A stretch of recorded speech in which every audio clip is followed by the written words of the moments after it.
does that mean? I don't know. I'm having fun. By saying you're? Yeah.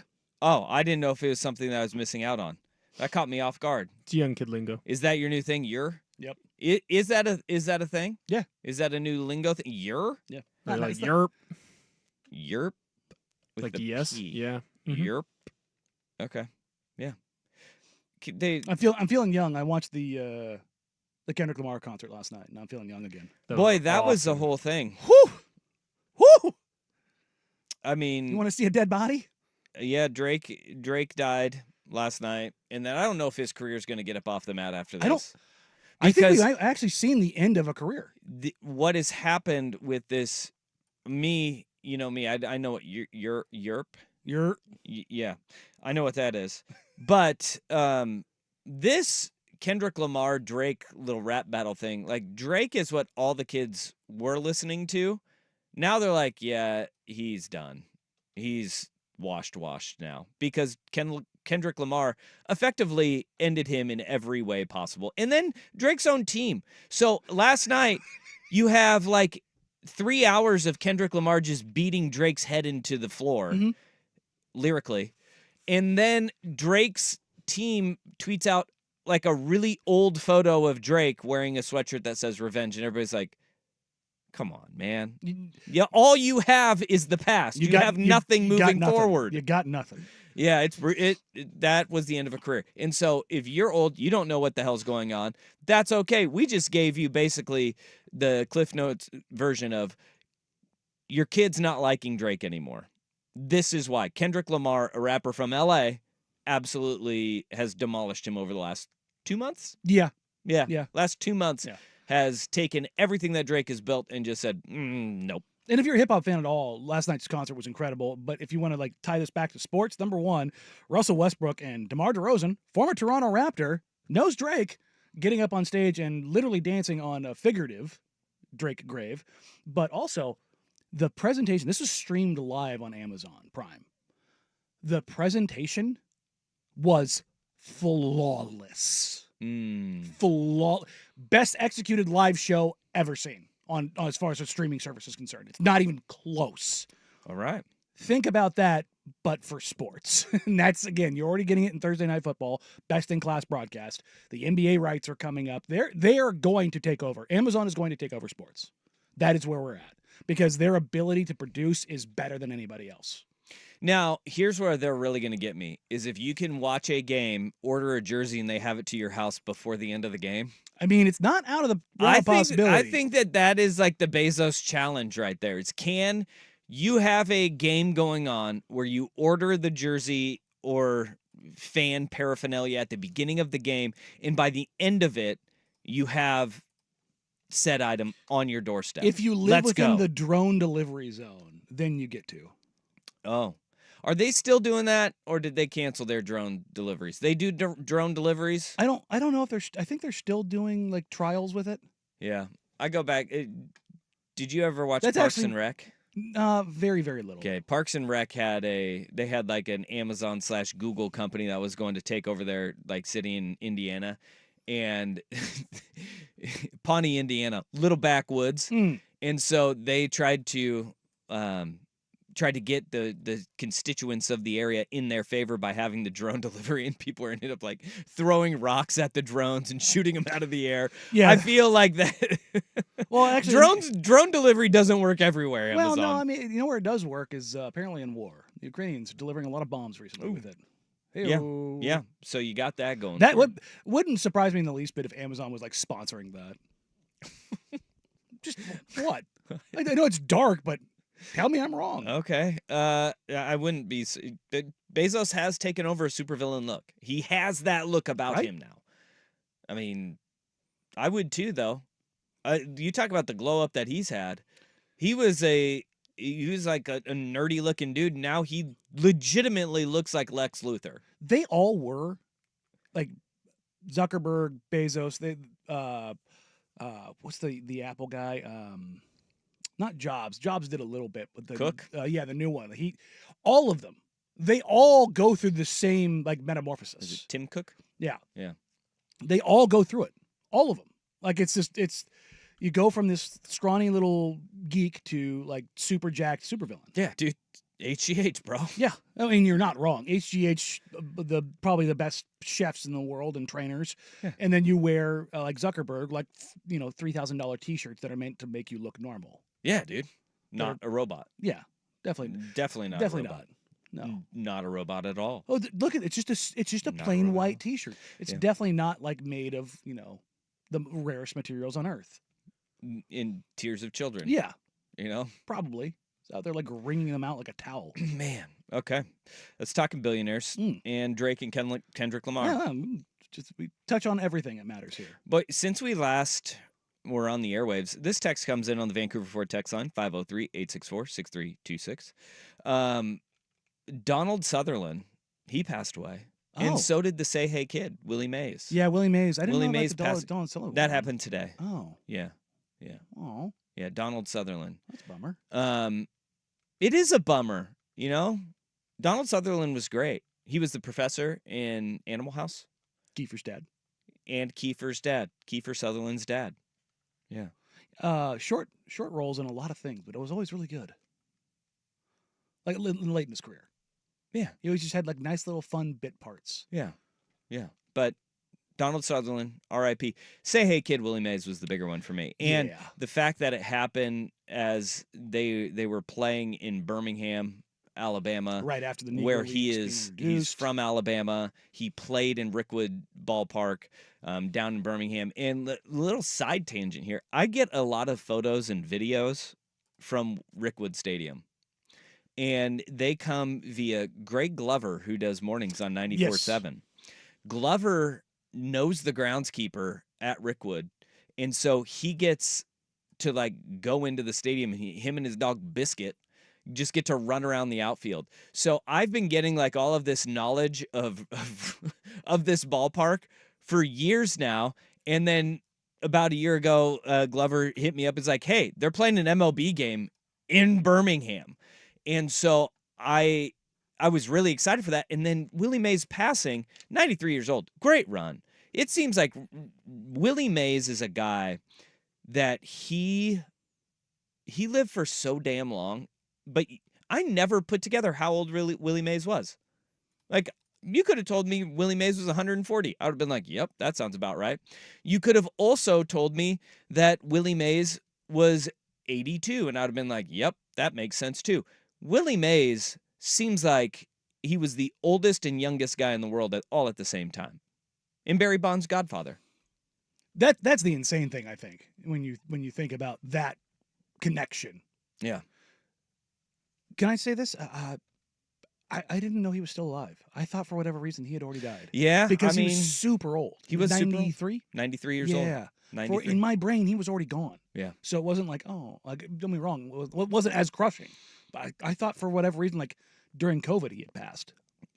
Oh, really? Yeah. Just assumed that everybody died during COVID. I had it in my head for whatever reason. Thanos came down and was like, just snapped, and half of our celebrities. Yeah. I mean, 93, 4 or 5 years ago in COVID time, it's still late 80s. I've been saying this for like a decade now, but can we revisit this one? Everybody's reactions when celebrities pass, especially the ones that are really old, it's only gonna get like people are like, oh my gosh, so many celebrities died this year. It's only gonna get worse, people. Mm-hmm. Because as you get older. Well, we didn't have like superstar celebrities until we had media that was readily available where we could see all their faces. Mm-hmm. Like that pool of the superstars was so small in the 20s, 30s, 40s, 50s. And now we're seeing that all of a sudden as television became widespread, we got to see people's faces. We get more and more multimedia platforms. We're going to have more and more of these celebrities dying. And the people are like, oh my gosh, is it going to end? No, it's not. It's not. Because 93 is a hell of a run. 93 is an all-time run. Bro, I've joked a million times with friends and family that if I make it to 60, it is a miracle. Yeah. And that every year after that is a bonus. We are in the bonus round. I can see that. Once I reach 60. Yeah. So 93, after playing as many years in baseball as he did, look, health regimens and what you ate and what you smoked, like, none of that stuff really mattered. Dude, that guy, Willie Mays, was something else. Like, if you watch like the old videos of him swinging, it's like grainy footage, but you could still see muscle definition in his arms. Mhm. Think about that. Like, you could see that dude was just jacked out of his gourd Back then. Imagine what it was like in real life to see how yoked that dude was. He was a specimen, an impressive human being, and it started at 17 years old when his rights were signed by the Giants. And 17 years old in 1950, and they're like, "Yep, that kid is going to be incredible." And further evidence that the Baseball Hall of Fame writers are some of the dumbest people on the face of the planet. Not unanimous Hall of Famer. So stupid. Which is why we really should be taking votes away from the olds. Yeah. We really should. Like, driver's licenses and Baseball Hall of Fame voting rights. Yeah, they should probably stop at about 65. I second that. I second that. I'm just saying. All right. Let's take it to a vote. Vote. Aye. Aye. There we Okay. go. What's All right, the age limit unanimous. that we start with? What's that? What's the age limit? I said 65. Oh, my bad.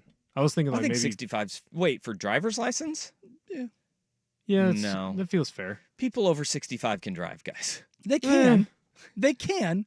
I'm Depends not saying we take all the licenses away. I'm just saying we maybe monitor them a little bit closer. We start testing more regularly. Yeah. Yeah, okay. Yeah. All right. That's fair. Yeah. Okay. I'm back on board. Yeah, there you go. I'm back on board. But like we don't just rip away driver's license from people that are over 65. I think that if you are, well, I mean, unless you're Dick Van Dyke, He was 107. I think 85 That guy's is still where alive. dude, Yeah. Dick Van Dyke is still dancing, He's bro. literally dancing down a red carpet last week. He just won a Tony. Yeah. Wasn't What have his you done with your show life? in like the 50s? And it was only in black and white. The Dick Van Dyke Show. That dude is Only in still black and white. kicking. Not yet, literally, he's kicking ass and taking names. Wasn't he? And he's in a hanging out with show? Tony? No. Yeah, he won a Tony. Congratulations to him. I didn't know he's still acting on Broadway. I watched last night Remembering Gene Wilder. It's on Netflix. Oh, God. New doc. So good. Yeah. Dude, that guy was brilliant. Incredibly just so smart. Okay. I love it's really good. Gene Wilder, Remembering Gene Wilder on Netflix was really good. It goes into his relationship with Mel Brooks, his relationship with Richard Pryor, kind of his entire career arc. He was a fascinating dude, total weirdo, but That's where I was going to go. I was like, fascinating person. weirdos are usually fascinating people. Yeah, and I don't want to ruin it for anybody, but the idea, like, he has a lot of stuff that he says it's a voiceover. I don't know how they did the voiceover for this. I don't know when he would have said this because he died in like 2016. AI, of baby. Alzheimer's disease. But he had complications with it. He had like a bunch. It was like almost voiced by him at certain parts. Like it was almost like he read his autobiography book on tape. But it was he had a moment in his life that I don't think anybody should have to go through, and he says it's the ripple effect that changed his entire life as we know it, and it made him into a comedian, and for that alone, it was worth watching. Remembering Gene Wilder, really good doc on Netflix. All right, we got breaking news right now. We do. We got breaking news here on The Fan, and we'll get to it next. Danny and Dusty on The Fan. It's the Vancouver Ford text line. Plenty of time to talk sports today. One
And is brought to you by BetQL.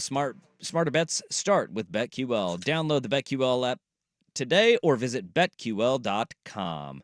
Woj bomb, which I don't know if can we even call this a Woj bomb. This is more like a Woj firecracker. Yeah, this is like not even a firecracker. There's not even a bang on this one. This is like a smoke bomb, a Woj smoke bomb going off right now. It's a snake or sparkler. A little tank, just. Yeah. JJ Redick has agreed to a 4-year contract to become the next head coach of the Los Angeles Lakers. You can kiss my ass. Whoa. Well, and the Woj breakdown is out already, and the first thing that jumps off to me that makes me want to throw myself into a plate glass window. Pelinka offered Redick the job on Thursday morning, sources said. Boy, that's just a purpose pitch if I've ever seen one right there. He's just trying to say, hey, Shams, remember that report you had 2 weeks ago that was technically right, and we all kind of knew it was going to be right? It was wrong, and now I'm right because it was today. Well, and that's the thing. That's what this is. That's what that line is for. It's probably not true. Yeah. But that's what this line is for. Neener, neener, neener. Yeah.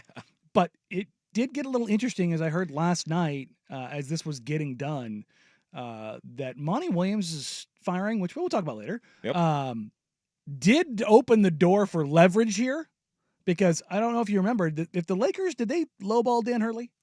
Yes, they did, Bob. Do you think that maybe they lowballed the first-time head coach in Yes, JJ Redick? absolutely. All of a sudden, that Pistons job opening up went, fine. Yeah. We'll pay you. And that's what happened. And there we go. It's leverage on leverage on leverage. It's weird how all of a sudden that little bit of leverage, all of a sudden the offer got made this morning. Everybody is Weird. leveraging everyone at this point, and this is the worst kept secret in the world was the fact that JJ Redick was going to be the next head coach of the Lakers. I mean, even when the NBA Finals started, prior to or right after that Shams report, right? It was. JJ Redick was asked about it when he went on ESPN, and what was his response? We'll talk about all that stuff after the finals. Finals wrap up this week. Here we are 2 days later. Boom. The contract is signed, sealed, delivered. JJ Redick, the new head coach of the Los Angeles Lakers. And one thing that we do know is that means LeBron's going to stick around now, right? Well, His podcast host is there. maybe. Maybe. I'd say it's a 98% chance That would be stays. the most LeBron move of all time. Remember, is he to had sit- nothing to do with the coaching search, Dusty. Yeah, I know. Nothing to to sit do with there it. and the guy he hosts a podcast with gets hired as the head coach, and he's like, "Yeah, I'm out. I'm out. Deuces. See ya." But it came out over the last couple of days. The courtship of Bronny James and the fact that Clutch and the management staff and his dad have been controlling interviews and workouts for Bronny and limiting the teams that can actually see him through this draft evaluation process. And it was reported that, Phoenix and LA? Those are basically the only two that have worked him out. Yes. And that is probably going to stay that way, even though, immediately after that, here comes, again, this is all messaging similar to the JJ Redick thing, is so many other teams are interested in working out interested Bronny in the now. first round pick. No, they're not. Minnesota in the first round pick? Minnesota in the first round. Was that 29th? 28? 8th? 28th? It would be 28th. No, Denver's 28 because of Swamp. Oh, boy. I can't think of who it is off the top of my head. But Yeah, who really cares? They're not using the that pick on him anyway. Raptors, the Timberwolves, and somebody else was listed. And I'm just sitting there, just my eyes about to roll out of the back of my head. That would be brutal. I have heard wait, some Timberwolves people. don't have a first-round pick.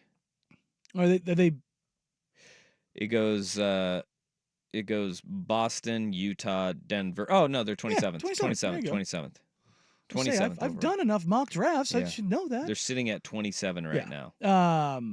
I have talked to a few people in the league Waste who a pick. believe that Bronny will go higher than 55 to the Lakers. Look, you look hard enough, you can find an answer to every question you have that has, whatever you want it to be.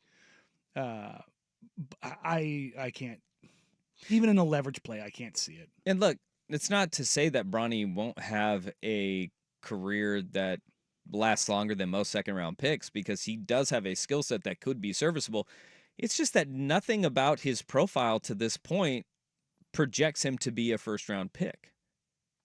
No. Nothing, I mean, or in the first 10 slots of the second round either. you could say in the top 40 for sure. Yeah. Like, That's it, right? I mean, that's the Yeah. first 10 slots of the second round. Like there's nothing. You can argue he shouldn't be drafted. Pretty, not even easily. You can. Yeah. Very simply, you can argue that he should be an undrafted free agent. But they want him to be drafted to say that he was drafted, to say he beat the odds, which is hilarious because he's the son of LeBron James. And look, it's not his fault, but the nepotism and privilege that come along with that. I had a tweet the other day. Did you see the U17 men's team? No. Oh my God, Dusty. The final team ended up being a little bit different, but the 25-man roster, it included the Boozer twins, Bryce James, Trevor Ariza's kid, Gilbert Arenas' kid, and I'm missing one other. Hibachi. There was 6 NBA parents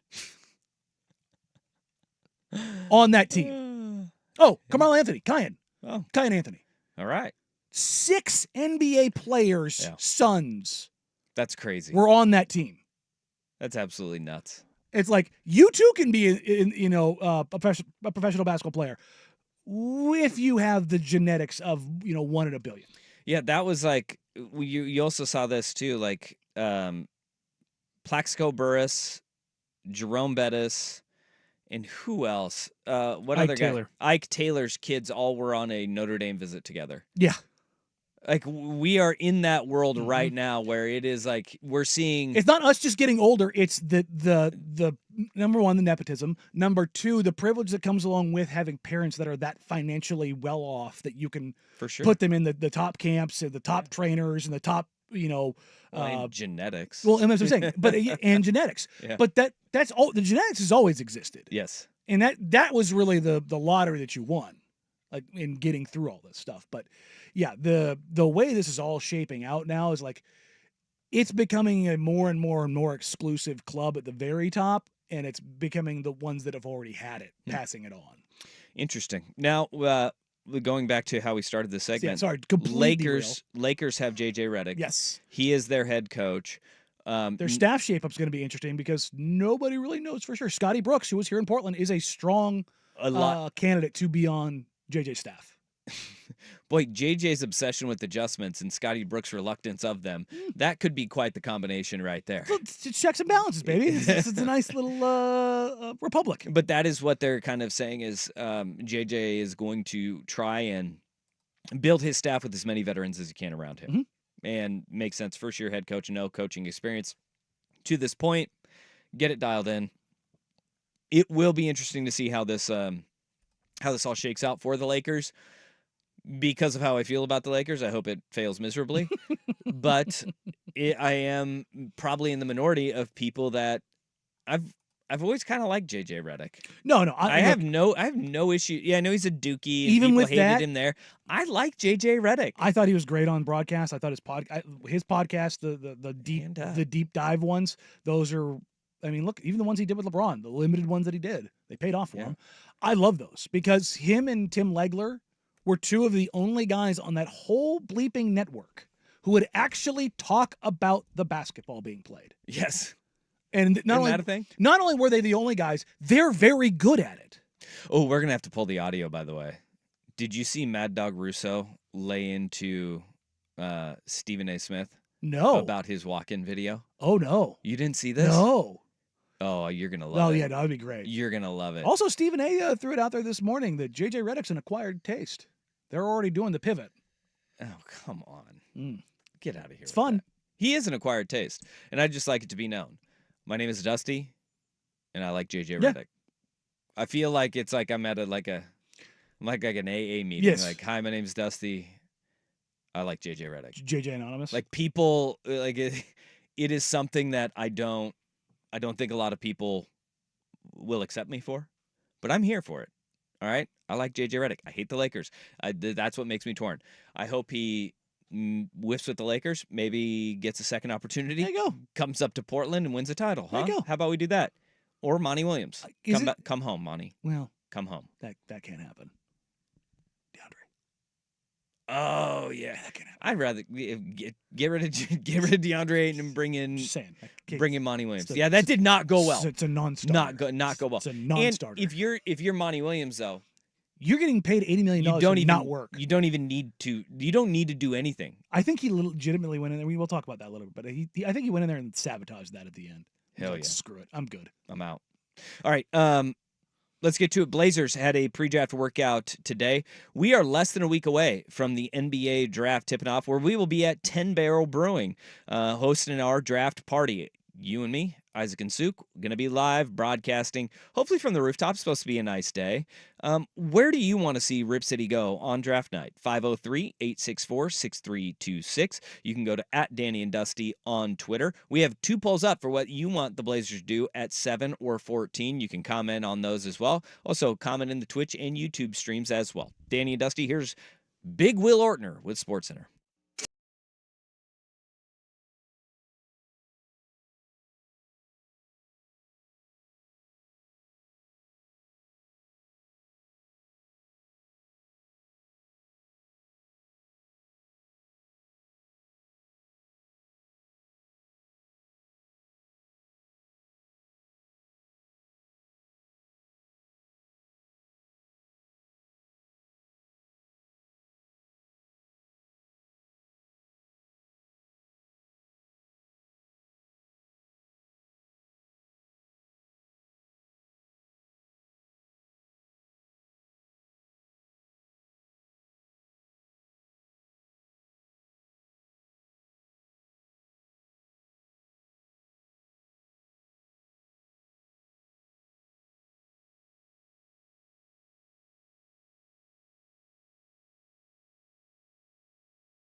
Sickos. You weren't banned. Nope. Um, Not anymore. who was in the building today? The only name that I think anybody would really recognize is Oso Ighodaro from Marquette, the big. Yeah. Oh yeah. Yeah. Otherwise, it was a lot of undrafted or fringe draft pick guys. Naquan Tomlin was the other guy that if you're a real draft sicko, you'd know. This is a twist to pre-draft workouts in the sheer volume that the Blazers are bringing in, which is kind of the idea behind it. The G League, in having the remix, they're also filling that roster out too with their pre-draft workouts. So you're going to see a lot of names that will be coming through here that aren't 7, 14, or really 34 or 40. any of their top picks or any of their draft picks that are coming through, because they need to fill out that roster as well, which also kind of is a stiff arm to all the people that say Jody Allen and Vulcan aren't willing to spend money because it doesn't make them money. No. I mean, they're not you making lose money you right lose now. millions of dollars on a G League. That's how it goes. And bringing guys in for these workouts Yeah. because they don't You're they paying don't to fly for them. free. No, you're paying to fly them all out there, and you pay. Look, you pay Which for is a drop in the is, hat, but, but, like, it's money yes. that everybody's saying they're not spending. you pay your you pay insurance for them for a day. Because heaven forbid somebody gets injured on a workout. Like yeah. there's a bunch of stuff that goes into this stuff that people don't realize. Okay, but they had workouts. They had workouts, and according to my list now, they have now worked out 1, 2, 3, 4, 46 players. Hey, that's a lot of guys for 4 draft picks. 7, 14, 34, 40. A lot of guys. That's a lot of people to be coming through the doors of the PF. So we probably didn't see a guy that will be used at 7 or 14.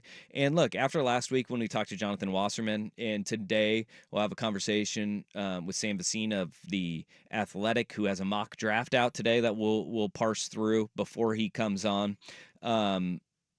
Let's get there. Nobody knows names. And we all want to get stuck on the names of guys that will be drafted by Portland. Let's reframe this. Which direction should the Blazers go at 7? Which direction would you want them to see at 14? Because there is a split right now, kind of, all right, there's so many needs. Which is the most important need that Portland has right now? So we have 2 polls up at Danny and Dusty on Twitter. Which direction should the Blazers go at 7? Which should they go at 14? Best shooter available, best wing available, best big available, or biggest upside available? So taking that big old swing at it, or taking the big Mike Lynch swing at it, and taking a swing at a player that you could see really high ceiling, but the floor could drop out at any point Real as quick. well. For you, where do you stand on this?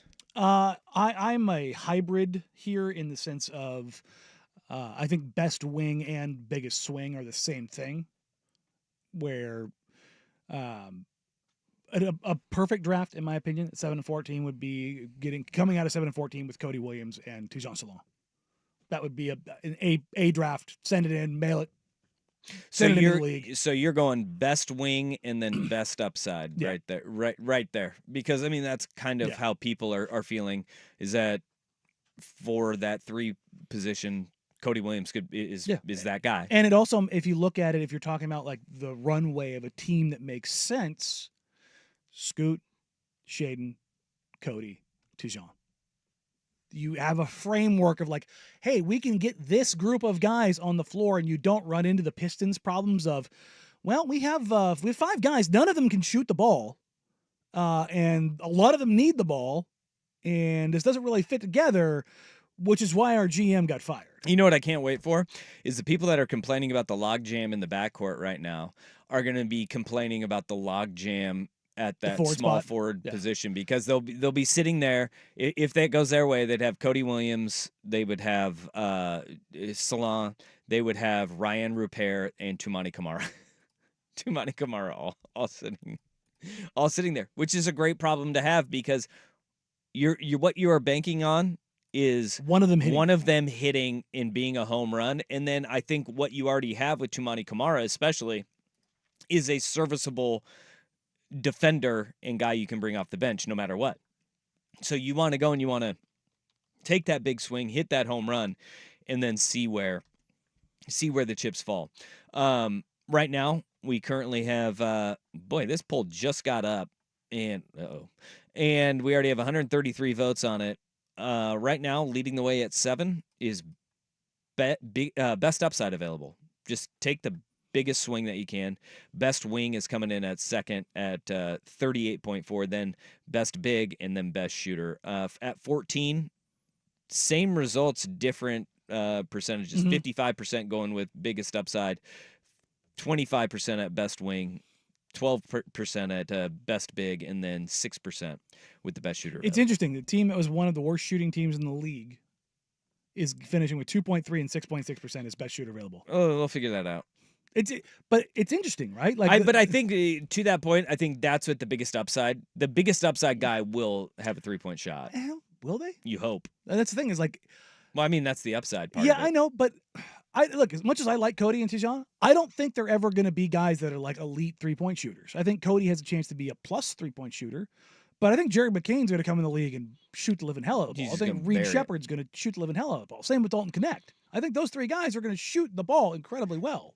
I think that the one thing that the only guy in that people would not have the pitchforks out on is Dalton Connect because what are the other two guys? More guards. And that's the other thing is like the whole idea of like people pushing back against this. What if they trade Anthony Simons? What if they trade Malcolm Brogdon? All of a sudden, like there's a spot there. Yeah. Like that's stuff you have to consider. Yeah, this text comes in, trade both picks for future first-round picks in a better draft class. Literally, everybody is trying that right now. Like, I mean, that is what everybody's like, we want 25, and every team in the NBA is like, we're not giving up a 25 pick for nobody's doing that. And not only that, this team needs help right now. You can't just sit here and run it back. Yeah. That's not a thing. Yep. Another text says, what's a 22-year-old wing that contributes to a bad team? Take a swing. I like it. And there's also there's this idea like if you're 22-year-old and you're cooked, like you still have years of development. Yeah. This one just says just take someone French. I mean, it's not a terrible way to go about things. I mean, if you get a Frenchman in like those top 7 picks, you're getting Sarr, Rizachet, or Salon. Yeah. Take someone French. Yeah. Go French. Look, enjoy the gold medal this year if you get it, USA, because it's gonna be tough sledding over the next 12 years after this. Oh yeah, it's okay. I mean, they got Wemby, but we'll have depth. We'll have depth. Yeah. No, Cooper Flag. Anybody? Yeah. Okay. Huh? Yeah. Ever heard of him? Yeah. Ever heard of a guy called Cooper Flag Ant Edwards? Yeah. They'll have Wemby. They'll have Traore. They'll have Salon. They'll have Rizachet. They'll have. Yeah, but you know what? They don't have the stars and bars. Damn it. Yeah. They don't have USA back-to-back World War champs. Hey, come on now. We know when it gets tough, the French will just surrender. Bingo. Boom. Yeah. Roasted. Until they're aliens. And then it's ha ha ha. Well, then they're not playing for the French national team. They'd be playing for the Monstars. There you go. You might as well slap a French flag on that Monstar jersey because that's what they got. Yeah, like, by the way, Space Jam 3, starring Caitlin Clark, will definitely have to have Wemby as a Monstar. Yeah. Yeah, and like just don't change him. Yeah, just send him out there. He's already the stretched out Sean Bradley Monstar. Yeah, yeah, absolutely. I've seen this before. What? That's just Wemby in a uniform. Yeah, we know. Nike would love that too. Nike would absolutely love that. I mean that the first one was brought to you by Nike, so Nike and Gatorade. And the second one wasn't. Not as overtly. Yeah, I mean Dame was in it, so they had an Adidas guy in it. The first one was very, very, very. They might as well just stamp a swoosh on the box. It's great branding. All right. 503-864-6326. For me, I am get the best wing available at 7. And look, that could be the same guy as best upside, like you were saying. Because I think that if you were to get Salon at 7, I'm okay with it.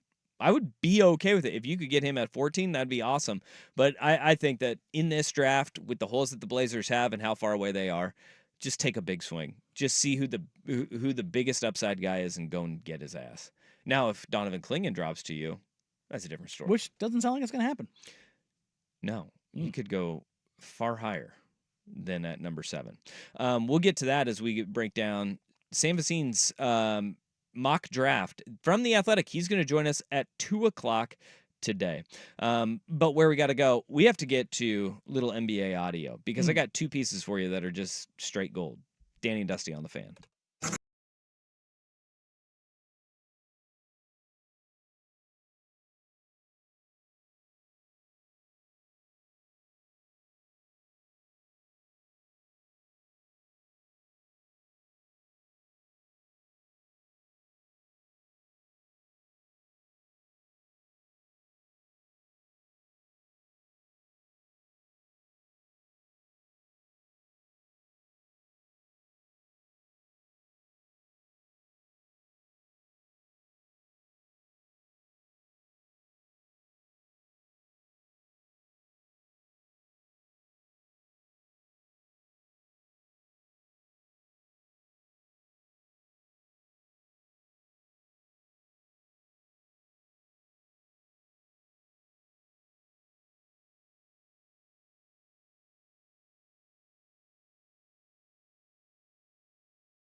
Surprise me.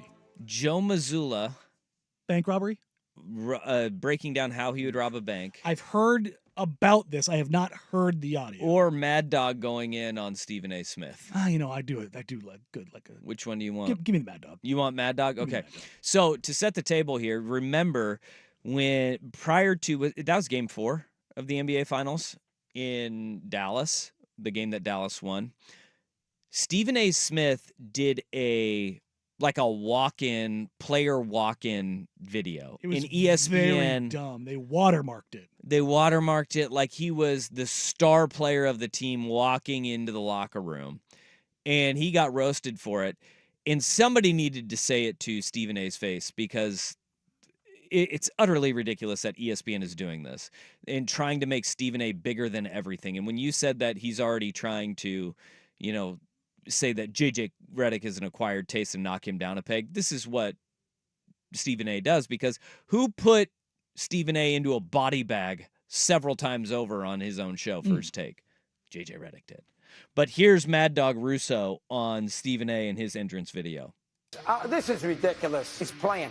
How about him walking into Game 4 with the Celtics on Sunday night in Dallas? Steve. Oh, I didn't see this video. Steve, this is stupid. Is it going on behind us or no? You got a guy behind you. You got the cameras. What do you think? You're going to score 36 this night with the sunglasses on? I mean, this is the dumbest thing I've ever seen in my life. How about going to a ball game with a T-shirt on and a pair of shorts, sitting in the upper deck and having a beer with the fellas? Why are you doing this? Look at this. Okay. This is laughable. We know you're a star, Steve. Okay? We know you're a star. You don't got to show off. Go sit upstairs and watch the game privately. Is that your way of saying the suit was pretty fly? Okay, let me say this. Let me say this. Yeah. Okay, first of all, it was a great suit. And you did look good. I almost texted you, but then I was like, I don't want to be that nice. But the fact that you just said, what did you think you're going to score 36 is freaking hilarious, because he walks out like he's LeBron. He's got the irrational confidence, and that's what makes him Stephen A. It's not irrational. It's not irrational. It's not irrational. You hear that at the end? It's not irrational. No, it's not irrational. It's 100% irrational. It is the dumbest thing that ESPN is doing. They created their own content by doing that.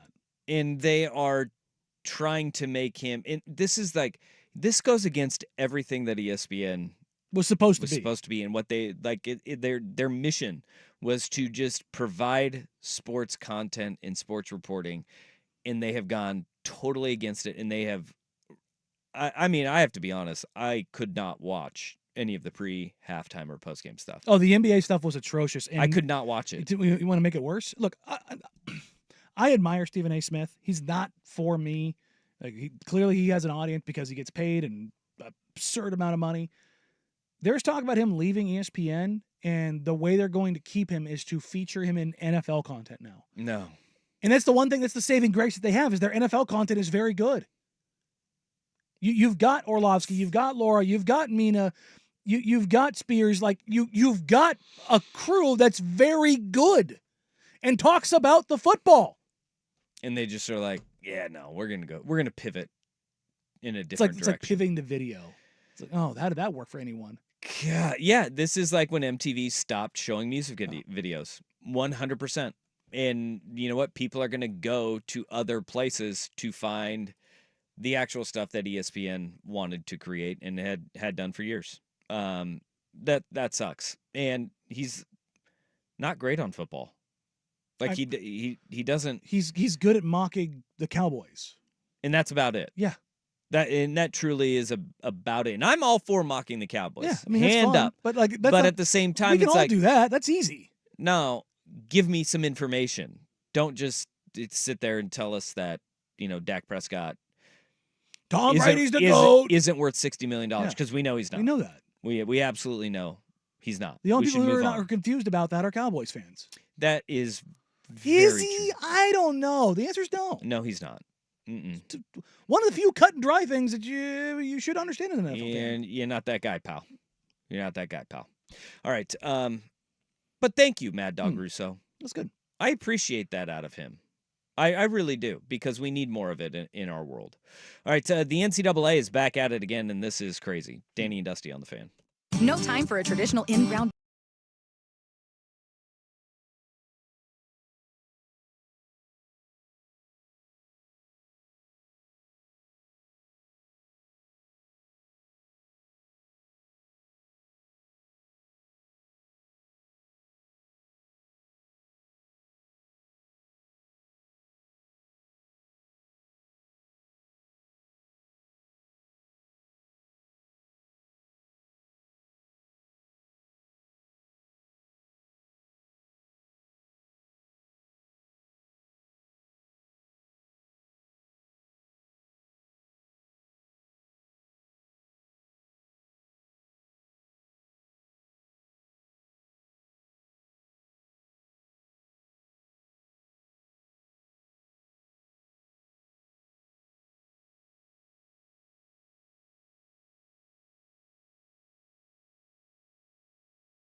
This beautiful Thursday afternoon.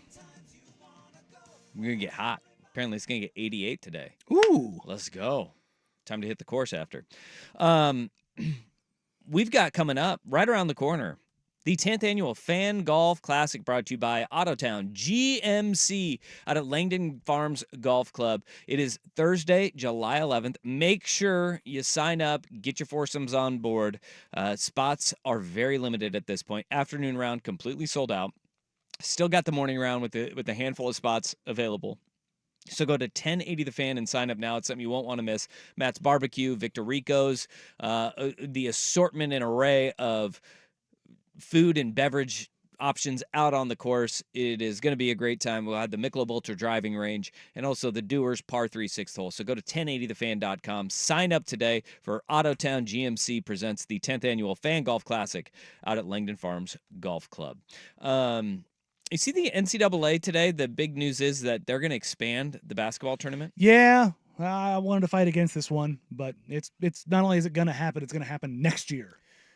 Yeah, not this coming season. 25-26 season. Yeah, and they're going to expand, and they don't know yet, between 72 to 76 teams. So either by 4 or 8 teams, they will expand the NCAA tournament. But what is terrifying is that the voting is open, and they don't want to go past 76, but the voting is open where they could expand it to 90 if they wanted to. And that would just be so stupid. So watered down. But 72 to 76, I sit there and I'm like, who gives a rip? But you also have to look at NCAA is basically in a fundraising mode right now. And how do you get more money? You get more games off of your biggest moneymaker, which is the NCAA tournament. And there's always teams that feel like they're slighted. Now, you're going to the question that I had is where do you put these teams? What they're going to do is basically seeds 10 through 12, which are at-large bids from major conferences mainly. Those will be all play-in games at this point, 10 through 12. And we do get some clunkers in those, 7-10 matchups, 6-11, 5-12. We also get a majority of the upsets are coming in those 5-12, 6-11, and 7-10 matchups. But so I look at it and I go, all right, does this mean we'll avoid some of the blowouts that we have there, though? I think we do. I think it does open up we will avoid some of, because those are the teams that are too highly seeded. Sure. It may give us a little bit better, but we're not going to see a national champion come out of this. But the reality is, it might also we never do. No, but it also might be more disruptive to brackets. Yeah, well, for sure. Will that extra game take the legs out of a 12 seed that's making a run to an Elite Eight or a Final Four because it's one extra game that you're putting on them? But it also is another spot where you could see somebody else kind of fall face first early on. That is true. Anytime you add more games to something, whether it's the college football playoff or the NCAA tournament, you're adding, particularly at that level, significantly more volatility. That is just the way it's gonna go. And we've seen it already in the NFL when they added the extra spots, and you have the Giants coming up out of nowhere, the wild card Super Bowl team. Like, it doesn't happen without that extra spot. Mm-hmm. And so when you start looking at, again, that when you present that level of volatility by adding those spots, I don't know if that's necessarily a good thing for the game just because you're getting more money and spreading that around. I think it waters the product down. Well, I think what we're going to have is I believe this too, that 25-26 year is the last year of the NCAA as we know it. We may only have this conversation for 1 year, and then you have the power basketball and football programs breaking off. It's already and happened. Kind of doing their own thing. And there's the $1 million. Well, no, tournament. I'm not talking about that. I'm talking about the whole restructure of the NCAA and the format, and we create essentially what is a 5th division in the NCAA, because we already have Division III, Division II, FCS, and FBS. Now you're going to have, I think in basketball, it will be the 4th division, but it'll be a 5th division in football as well, where you have the teams that want to be on board. They want to have an opportunity to play for a national title, and you'll have the opt-ins and the opt-outs, because UMBC was a great story when they upset Virginia. Mm-hmm. But guess what? We ain't going to, like, they're never going to win a national title. Their national championship game was a 16 beating a 1 seed. And for that, I think they deserve an opportunity to win their own national title. And I think it would be great because people are like, oh, well, they just want to play against the big boys. Oh, you can do that while also winning a national title, because tell the people of Montana and Montana State, North Dakota State, South Dakota State, that their football national championships at FCS don't mean anything. It don't matter. Good luck with that. Because you know what they do? They take that national championship, and then they go to a place like North Dakota State's going to Colorado, and then they're going to wax – they're not going to wax Colorado this year, I don't think. But they go to those schools where North Dakota State went to Kansas, won. Went to Kansas State, won. App State. You know, you see those teams that go to FCS place, and they take that national title trophy and see – they go into a power conference and say, all right, let's go. You may have a name, but we're going to go toe-to-toe. Those games mean something, and you can do that in the regular season but still have an opportunity to win a title. And that's great. And I think we need it because right now what we have, it's just too many teams that don't have any viable opportunity to win a title. Like, full stop. And what we get cheated of is matchups of really good teams and actually making it a tougher path to go through. Yeah. Because sometimes you have an upset, you have a team you catch a team overlooking an opponent or whatever it may be, just off day, and they get bounced. And then the very next round, that team that pulled off the upset, they get bounced. They get just absolutely Looney Tune booted out of the tournament. Oakland was Jack Golke. Yeah. Getting dumb hot and hitting 10 threes. White lightning, just pop, pop, pop, pop, pop. And Coach Cal, inability to get them into an offense to attack the zone. And then Oakland goes on and does what? They fizzle out. Yeah. And look, don't get me wrong. I like some volatility. That's the fun of the NCAA tournament, is you get a UMBC. You get the mid-majors that make a little run like that. Those are fun. You get Shaka Smart playing full court press for 40 minutes. You know, like that stuff is fun. But in the end, typically the best teams in the country are there. Yep. Now, did they get seeded correctly? No. Maybe not. But more often than not, that Final Four is pretty damn representative. Now, occasionally you do get a Cinderella run. You do get a Jim Valvano upsetting a Houston that had no business beating that team. But that's also fun to have those miracle stories every 25 years. But you know who has never been those miracle stories? The little fringe team. Well, and the closest one we got was George Mason. Making the Final Four. Made the Final Four. And there is going to be, and I believe there will always be the opportunity in the next landscape of college sports to where if you want to commit and you want to opt in, you will have that opportunity to do it. Mm-hmm. But because it comes to do you have the funding point? Like that's where it will lie is if you have the funding to play with the big boys, you're going to be allowed to come in and you can play. There's going to be enough teams though that get their teeth kicked in that'll be like, no, we want out of this and we don't want to do this anymore. But there will be the opportunity because I think what a lot of people say is like, all right, then that eliminates the idea of a Gonzaga ever coming to fruition again, right? And becoming a basketball power, out of a mid-major. And I don't think that is necessarily the case. I think that it'll be a build-up process to where you can get there eventually, but you're going to have to buy your way in. And the reality of it is that if you can't afford to buy your way in, you're not winning right now anyways. You never have been able to win. No. Get over the hump. There's been a facade, and this is the same. This is my argument against the Vanderbilts of the world in the football side of things. You've leached on for long enough. You have been at the teat of your conference for long enough. Yep. You are not doing anyone any favors. You're just there because of your proxy and your location. Yeah. It's much like the Los Angeles Lakers. You would not be what you are if geographically you didn't exist where you exist, because everything else you do falls flat on its face when it's from you. It's doo-doo, baby. So it's geographically, I think we're breaking down barriers for teams, both for uplifting and withholding. And I think the flip side of that is Oregon. and Eugene. Mhm. Look, I'm a USC guy. They have been lifted up by being in LA. That is a real thing. Yep. Oregon hasn't. So if all of a sudden you start taking that stuff out off the table, and it will never completely be off the table, but if the geography is no longer as important because you're just not competing on the same level, it changes the entire nexus of the sport, whether it's football or basketball. Yeah. BYU just threw a check at a guy who's a top 25 recruit in basketball. BYU, basketball powerhouse. Kansas State got arguably the top transfer in college basketball. Geography is meaning less and less and less because if you have the money to pay it to play at the top, you can hang. Be able to do it. That's it. That's it. Well, we might have 72 to 76 teams in the NCAA tournament coming up in 25-26.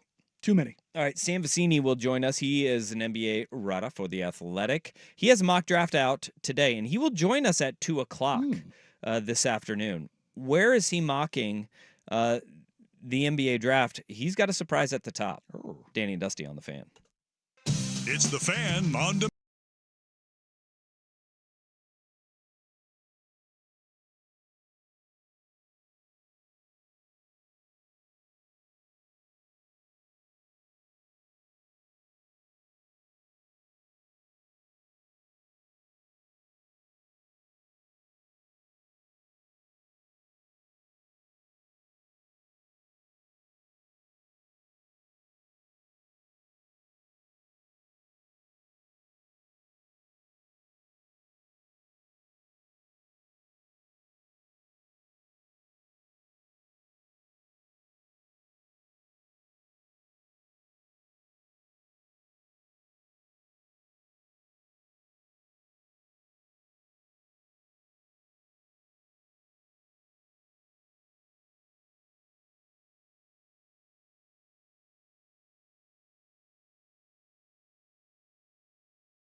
He just posted a mock draft today.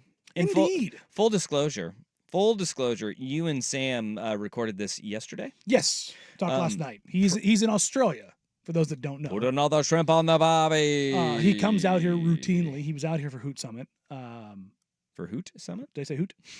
I like that. Hoot Summit? Hoot Summit. It's when you come out and check out all the owls and migration. No, he came out here for Hoop Summit, and we talked a bunch then. I talked to him a couple times, usually a week, during the draft process. He's one of the more plugged-in guys out there. But, yeah, he pushed forward for a pretty sizable change, one of the first I've seen publicly, but there is real noise and there is real steam behind it. Atlanta Hawks, he has going number 1 overall, 7'2" center out of the University of Connecticut, Donovan Clingan. So here's some of the intelligence behind all of this stuff that's going on right now, and how much of it's smokescreen season, how much of it's real. You just kind of have to decipher through and trust your gut. As it stands right now, the Hawks are a mess, and teams just really, and players just really aren't certain about, and agents aren't sure about what they're going to do. So they're kind of staying away from there. Alex Sarr is a guy who doesn't want to go to Atlanta. They've got Clint Capella. They've got Okongwu. They haven't made a decision on DeJounte Murray. They haven't made a decision on Trae Young. There's just not a clear understanding of what's going to happen there. And that is scaring some prospects away from Atlanta. Yeah. Donovan Clingan's going to be Donovan Clingan no matter where he goes. Alex Sarr, it is going to be a little bit more dependent on how the offense is run, how the defense is run, like how you're going to employ him. Like those things kind of matter. Donovan Clingan, because he's so big, can only play one way on both sides of the floor. The pitch for him being number 1 is if you believe he can turn into Marc Gasol. Yeah. Which he's got great hands and he's got natural passing. If you can believe he can turn into Marc Gasol. Which is pretty good. No, that's a Hall of Fame caliber player. It's a really good player. And that's the pitch though. If you're that's the upside pitch to him. I don't think the shooting touch is there. I could be wrong, but that's the pitch. He's an incredible screener, great human, high level work ethic. If you talk to people that have known him throughout his development process, he ticks all the boxes. I don't know if the natural upside is there, but that's the pitch. What gets interesting is Zachary Risacher is now being mocked as going number 2 to Washington, which doesn't make a ton of sense. Sam has Sarr going there. And that's the thing. Sam has Sarr going there. But there's been some back and forth in the last 24 hours, and this is why I wanted to bring this up. Sarr, if he doesn't want to go to Atlanta, wants to go to Washington.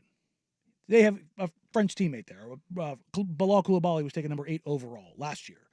Not only that, who's the big man there? Oh, that's right. They don't have one because they traded away Daniel Gafford. Mm-hmm. So there's a clear path to minutes. There's an understanding of what he's going to do, how he's going to do. Not only that, well, Washington's a more international city than Atlanta as it pertains to the French culture. Okay? But the interesting thing is, it sounds like Washington might be more interested in Risacher. But Risacher doesn't necessarily want to go to Washington. So there's a world that exists where either Risacher falls to 3 or Sarr falls to 3. Where 2 weeks ago, they were both mocked 1-2 deadlock. 1-2 slam dunk, yeah. So Houston might be on the board with an opportunity to draft one of those guys. Sam Vecini has them going Reed Shepherd with... And I quit basketball if the Spurs get Risacher. That's the thing is, if they take Reed, if somebody doesn't move up to draft, and here's the thing, the teams that would be moving up to draft Donovan Clingan, if he goes 1, the value of the number 3 overall pick goes down pretty drastically unless Sarr's there, and then you might see teams angling for Sarr. But if it's Risacher, if Sarr goes 2 and they take Reed, Spurs are sitting there going, well, Zach Risacher and Victor Wembanyama are friends. They need that kind of player. They need a lot of kind of players. Yeah, but I mean, like a tall, big-bodied wing who can shoot the 3, who like plays perfectly alongside Victor. The Spurs couldn't draw it up any better if they tried.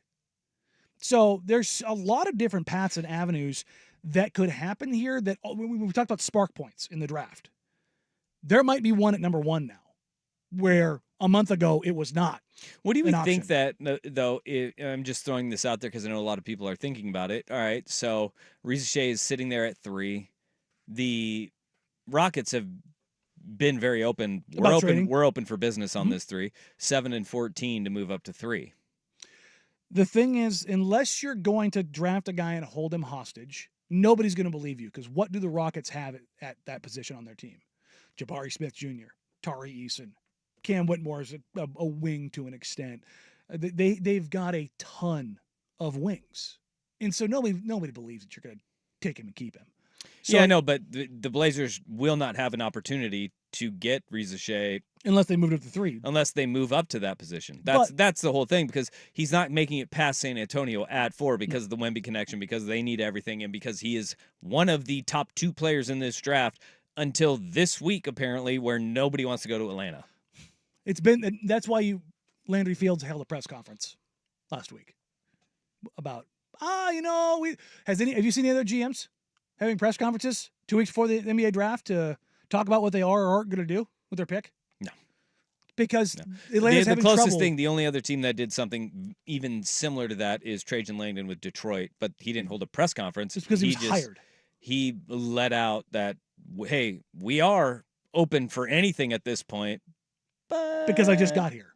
We'll see. But that's the gist of all this. And that's what makes this interesting, because if all of a sudden Klingon goes top 3, let's say even if it's not 1, let's say he goes top 3, and a team like Memphis, who's probably interested in moving up for Klingon, what if all of a sudden they're just like, I'm out, and they're looking to trade back, and Portland's at 14, and they take Cody Williams at 7, and they think Salon will be there.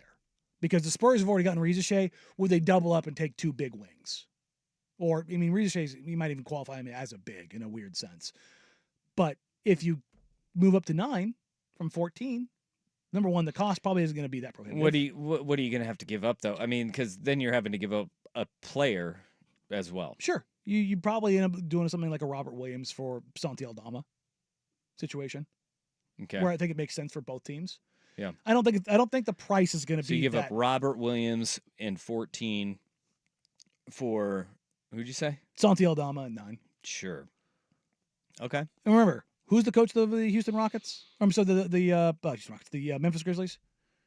Taylor Jenkins. Does he like long, strong, defensive caliber bigs? I think so. He has had a couple of them in his time. Yeah. So. Yeah. The way that I think they can look at injury-riddled players. Yeah, that part he likes them too. But a guy that you can play alongside Jaren Jackson. If Time Lord's healthy, he would be a phenomenal ad for them. Yeah, phenomenal. I think if you're the Grizzlies, if you're coming back healthy next year, that's a risk you take. With a year off, I think he should be healthy. Let's hope. I think he should. I hope healthy. so, because Rob, I mean, is a great player, but a great dude. But now the Blazers can possibly come out of this with Cody Williams and Tijon Salon. That would be great, except for the team that's sitting at 8. At 8 is the Spurs. Is the San Antonio Spurs, where they could just go all French. Yeah. I mean, they could have Wemby, they could have Reza Shea, and they could have Salon. And then they could be like, hey, Tony Parker, you want to come back here and coach? Like, just go all French. Hey, Boris Dio, you want to come back here? Jeez Louise. All right. And Pop does love his wine. Sam Vecini has the Portland Trail Blazers at 7, going because he has. By the way, we'll fill you in. After Reza Shea at 4 to San Antonio, he has Detroit taking Modest Bazelis at 5, Stephon Castle at 6 to Charlotte, and then Cody Williams of Colorado coming to the Portland Trail Blazers at 7. The interesting thing is I've heard that Cody could go as high as 5. Cody Williams could go as high as 5 to Detroit. I've heard Detroit has eyes for Cody Williams. Okay. And Dalton Connect could go as early as 6, which would be an interesting proposition if Castle was on the board at 7. Hell yeah. I love Steph Castle.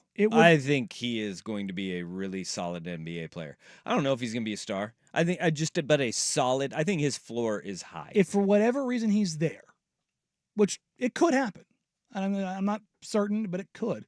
That's also another position where I think the Spurs really like Steph Castle, and you could possibly parlay that into a little bit of a swap, 8-9 or 7-8 with the Spurs, and maybe get like a teensy bit of something to move back. They get Castle, then you take Williams, and if you can work a deal with Memphis, you get back-to-back picks at 8 and 9. You take Williams and Salon, call it a day.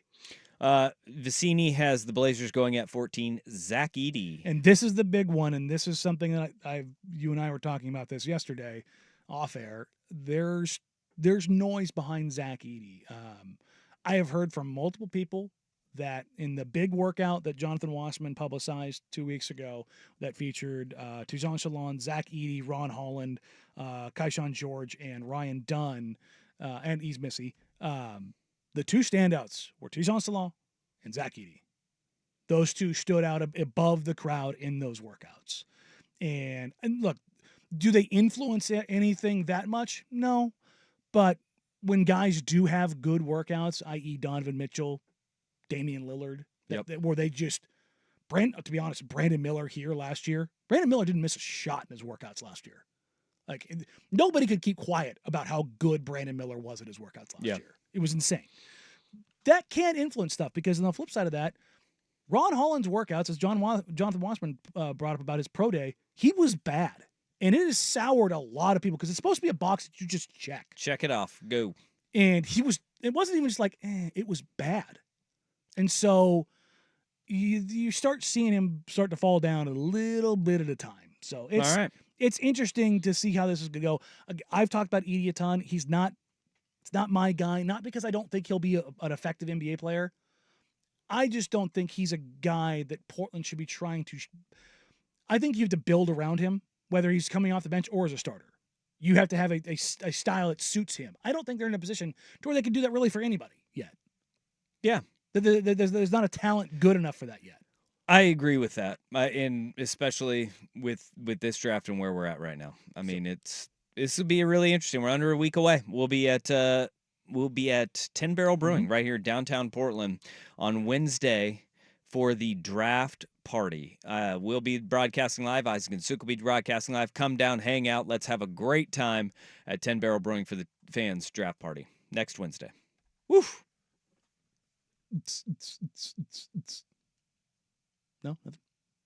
Nope. No, okay. Nothing. All right. Nothing. All right, coming up next, our worst day on the web. But first, here's Big Will Benson Sports Zone Update.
Worst day on the web.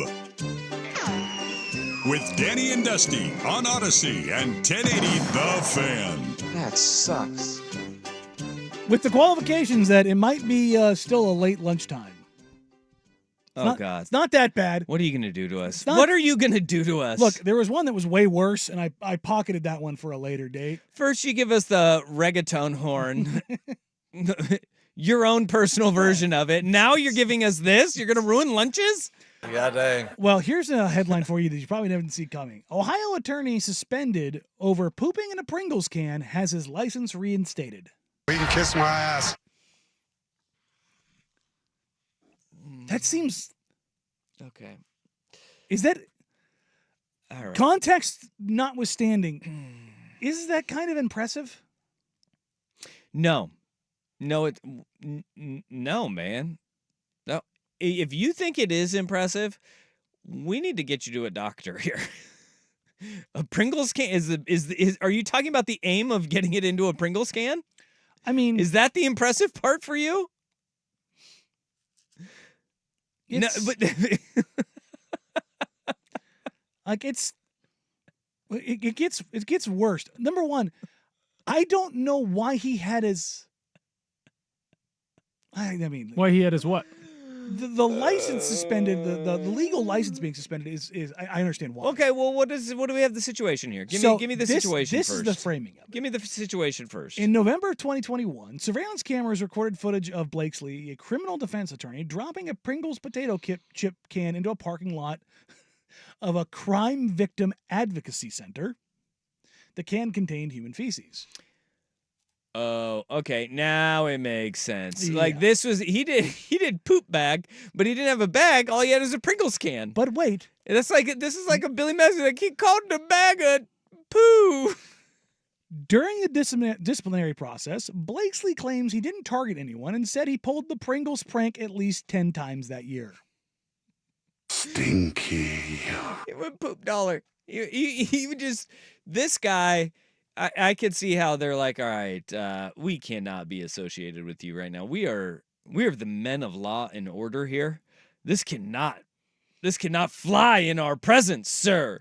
But to do it at it seems like he's a defense attorney, correct? Yes, but to do it at a law advocacy group, that seems very targeted. Just wait. Especially if you do it 9 other times. Blakesley had known the victim advocates at the center for years and was scheduled to see them in court 15 minutes after the Pringles deposit. Oh, okay. At the time, Blakesley was representing someone accused in a capital murder case. Yeah, okay. This guy's a scumbag. Like, he's a scumbag. And I could see this type of guy being one that he uses this as like mental warfare, right? He's like, I'm gonna give them the poop can, and then I'm gonna make some references to maybe chips or cans of things, and I'm just gonna be in their head because all they're gonna be thinking about while they're at trial is the can of poo that they just found in their parking lot, and I'm somehow gonna get a mental advantage in this case. That's probably how this doucher thinks. If you're wondering why I'm impressed, or not impressed, but maybe kind of like, not bad. He's been practicing law since 1976. This is not like a 28-year-old lawyer. Surly old man. This is a 70-plus-year-old man who's been playing poop can for a really long time, apparently.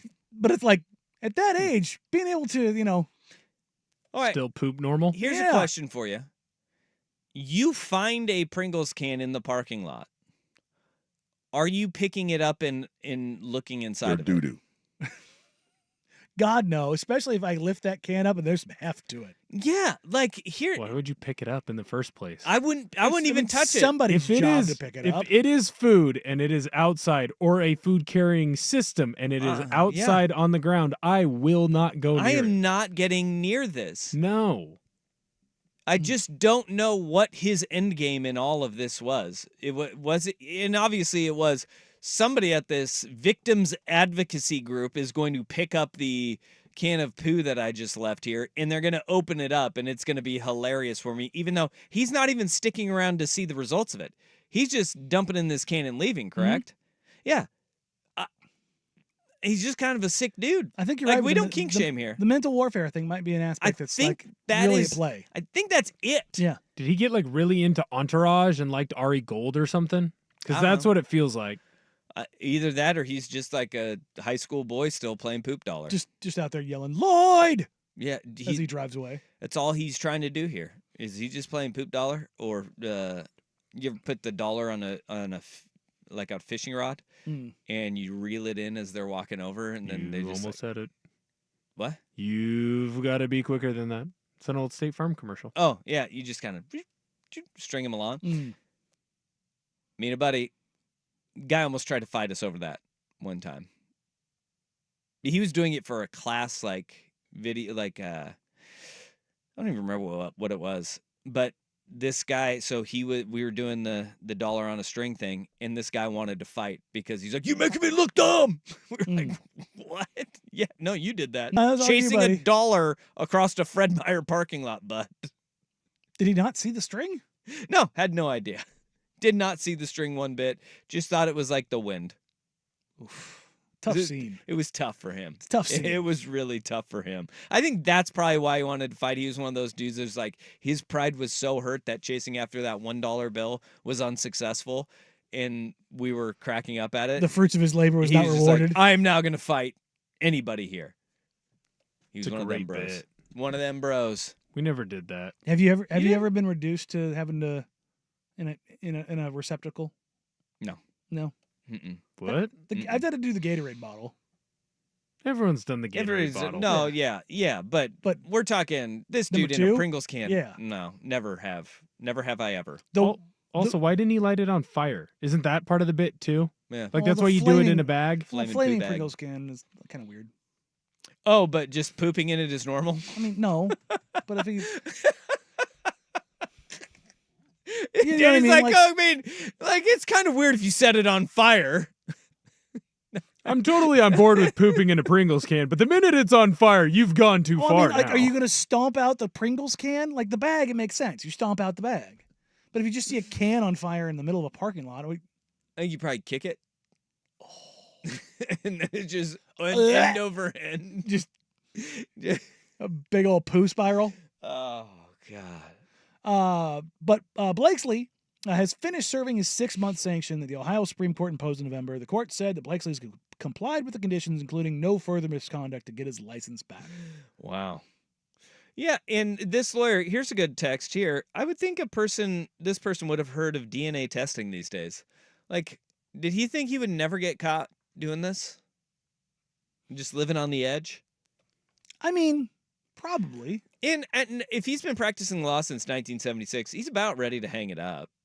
So revoking his license maybe just did him a favor. Do you think that maybe he Much like taking away your driver's license at 65. There we go. See?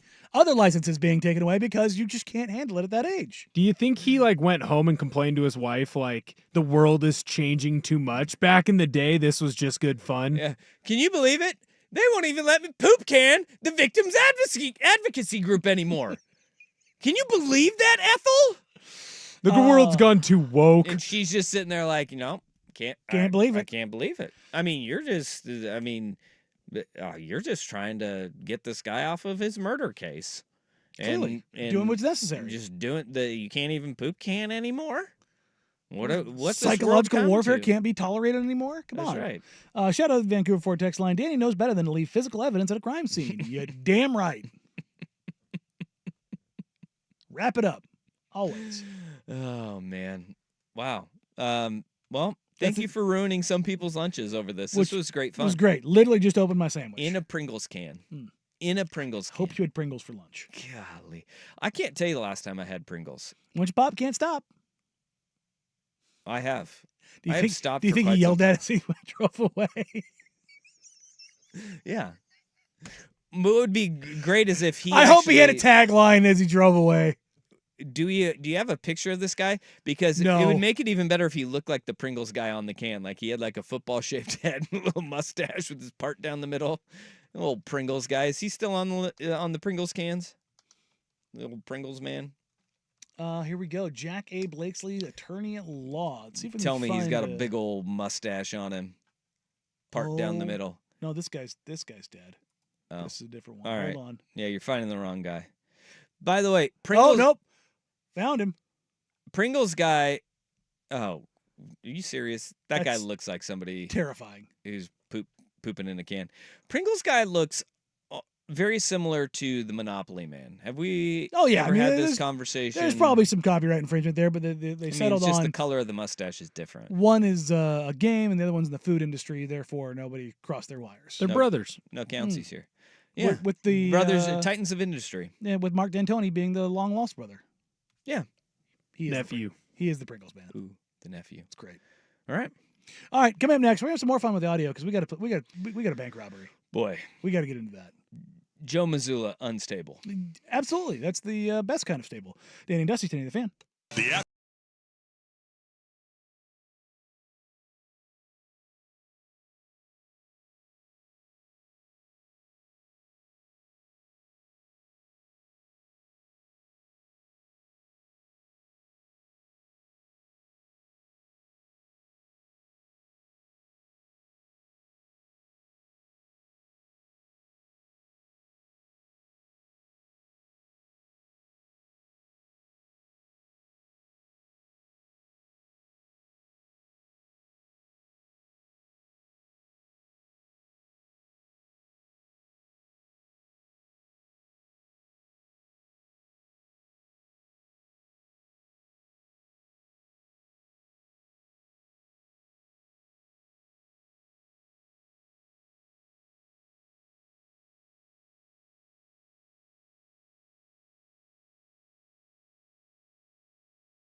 You mean by that?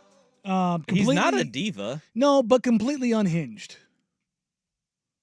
I think you need to know more football players because I would say in the unhinged rankings, they're not. I would put linebackers at 1. I would put interior defensive linemen at 2. O-lineman. Then O-linemen would be 3. But they're unhinged. If is you cheeky are and fun. tight ends are also They're derpy. absolute lunatics. And then I would put receivers in there. Receivers are just self-centered and self-absorbed and just a-holes. Joe Mazzulla is an a-hole, but I think Joe Mazzulla, if you were to assign a football position to him, it would be. You know what? I think it's interior defensive lineman. The more I think about it, more like Aaron Donald with knives. No, I know he's not. He is the gunner on punt, and he is the wedge buster on kickoff. Oh, you're talking about going full face first. Everything is for the team. Full send. You do not care about yourself. And it is you have to be psychotic, and you are going to throw your body in front of whatever's going to happen. That's more Joe Mazzulla. He's not nearly enough about himself to be a wide receiver. That's fair. Those are very selfish people. Yes, it is, but it's also the very epic craziness that Joe Mazzulla has. He's a lunatic. He hopped on with Zach Lowe podcast, or the Low Post, I should say, to give it its proper name. And this is a man whose favorite movie is The Town, and I'm sure he's watched Den of Thieves at least a dozen times. Ooh. I literally just watched that the other day. Great movie. It was on TNT or something like that. But I bet you he's watched a lot of bank robbery movies, and this is why he gives a no BS earnest answer to Zach Lowe asking about him how to robbing a bank. I either want to plan the whole thing, like attention to detail, like assign people to, like, find the people that you know's personalities and characteristics work for each positioning that you need. Like, I think it's all about the preparation. Like, I think once you're in that moment, you have to rely on the preparation similar to a game. So I would like to be the guy that plans it and hires the people and sets it in motion, or the guy that has to have steady hands, control his breathing to execute the safe. Wow. Zach Lowe asked that as like a joke, and that was like a job interview level response of, nope, this is what I'm going to do, which leads me to believe after listening to him talk. He's thought about it. Joe Mazzulla is kicker weird. Mm-hmm. He's kicker weird. Okay. You know, he's got like that. He's got time on his hands. Yeah. He's got some time on his hands. Thinking about the finite levels of the universe. But a good kicker. He's a good kicker. He gets the job done. He's reliable, but he's kicker weird, and they are their own different species over there. They're not all McAfees. Stuff. No, punters are different. Kickers tend to be more weird. Punters are like bullpen pitchers, where they have like the lineman mentality and don't get used nearly as much, and there's not as much pressure, so they're not as wound up, anxious. Yeah. But Joe Mazzulla, I still cannot believe he is a head coach that is as successful as he is, because he's a different bird, man. He is totally weird, but he finds ways to relate and connect with guys and really maximize all of the guys. Because think about it. It's not just that he stepped into this Celtics organization when Jason Tatum and Jaylen Brown were young and they bought in, and then everybody else fell in around him. Think about the veterans that they brought in this past year, that he got buy-in from, whether it's Al Horford boomeranging back around to Boston, or Drew this year with KP. Drew and Kristaps Porzingis. He's getting these guys to buy in, and he's a lunatic. He's and what do we know about basketball coaches? It's like you have to have this element of being a psychologist just as much as you do a basketball coach. I think more in some cases. More importantly, how are you robbing a bank? What role are you having in this? I'm a smash and grab. I'm a smash and grab guy. You just want to go knock off a fast food place. Yeah. If I'm going to jail for grand theft, I'm going big. If I do this though, and I'm part of the gang, I'm not going to be the safe cracker. I don't want to do that. I am more of the plan and I'm the plan, and then if somebody's going to shoot their gun first, it'll definitely be me. I'm So aware you're Wayne about this. Grove. I'm what? You're Wayne Grove. I No had to idea. get it on, man. Yeah. He was looking that's at me who I am. weird. Okay. I'll go through the plan. I mean, what are we hitting here? What's the mark? I think armored truck. Ooh. Yeah. Yeah. Moving target. I like it. Moving target. You know, those Less ones are always presence of security, the even though most fun. Even though it's a hard target, it's okay, and very likely that both operators are going to be armed. Yeah, but you're increasing your likelihood for an exchange of fire rate. But that's okay. Knowing I know a couple guys who worked in the armored truck industry. And then they'll give it up. And they'll be like, "Nah, look, man, it's insured." My scouting will be the scouting of the armored truck drivers that were taken out to make sure, like, you don't want to go with the trigger happy guy. You want to make sure you're not with the trigger happy armored truck guys. You want to get the guys who are like, "Hey, man, I'm in between gigs right now. I'm driving the armored truck to pick up chicks because they like a man in uniform," which I've heard effective. Because they don't care what uniform. No, just a uniform. You're around stacks of cash. You carry a gun and you're in uniform. That's good enough. Yeah, no. Can't go after the look, guard the Navy that set a tucks low his bar pants into his combat boots. Just saying. The only thing is, though, we're moving into a more cashless society, so you got to be specific about what armored vehicle you target. You got to go into cash-heavy establishment. You got a route that has cash-heavy establishments like laundromats and things of that nature, dry cleaners. The places that you would typically associate with where a cartel might launder their money. Just saying. Is that where you're going? I'm just saying. But then you open up the door for the cartel to come after you because you took their money. Hey, look, I'm just saying. If you're gonna go big, go big. And then you move to Italy. Let's get. They'll still find you. They'll find you. I've seen Ozark. They'll find you. Begin. I don't think you want to hit the casino trucks that are coming and going. Nah. Because the security in Vegas. It was a great line from Ocean's 11. It was, like, you want to rob a casino in Vegas. And, he runs down the list of successful air quotes as like, sure, if you rob it, you're still in a desert. Like, where are you going, Where are Pally? you going? You got 3 ways in and out, man. Yeah. Unless Take down Atlantic City before Vegas. Yeah. There you go. Or Ozarks. Like you go for the riverboats. Go for Branson. Yeah, just keep it simple and make it easy for everyone else. I love it. Saying. Not that I've thought about this. You are going a far more risky road than I am. I am. Look, again, if I'm risking grand theft and a million other things and basically life in jail, I'm going to go big. Yeah.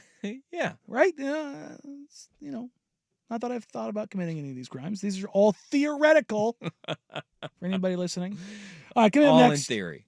Sam Vecini of The Athletic hops on to talk about his newest NBA mock draft and what would be a home run outcome for the Portland Trailblazers in the 2024 draft here on Danny Dusty, Danny the Fan.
international basketball aficionado, as it were. Sam, thank you for taking some time for us. I know it is incredibly busy this time of year, so thank you for giving us a few minutes. You know, you and I have talked over the last year plus out of a lot of these guys that were at this Hoop Summit a year ago. Where you sit right now, I want to kind of go 30,000, then work our way into Portland. When you look at this class, I know so much as this class is this class is that. What have you seen from this group, not just the Hoop Summit, but just this group alone as they have pushed forward from the start of the cycle last year until now, a week before the NBA draft?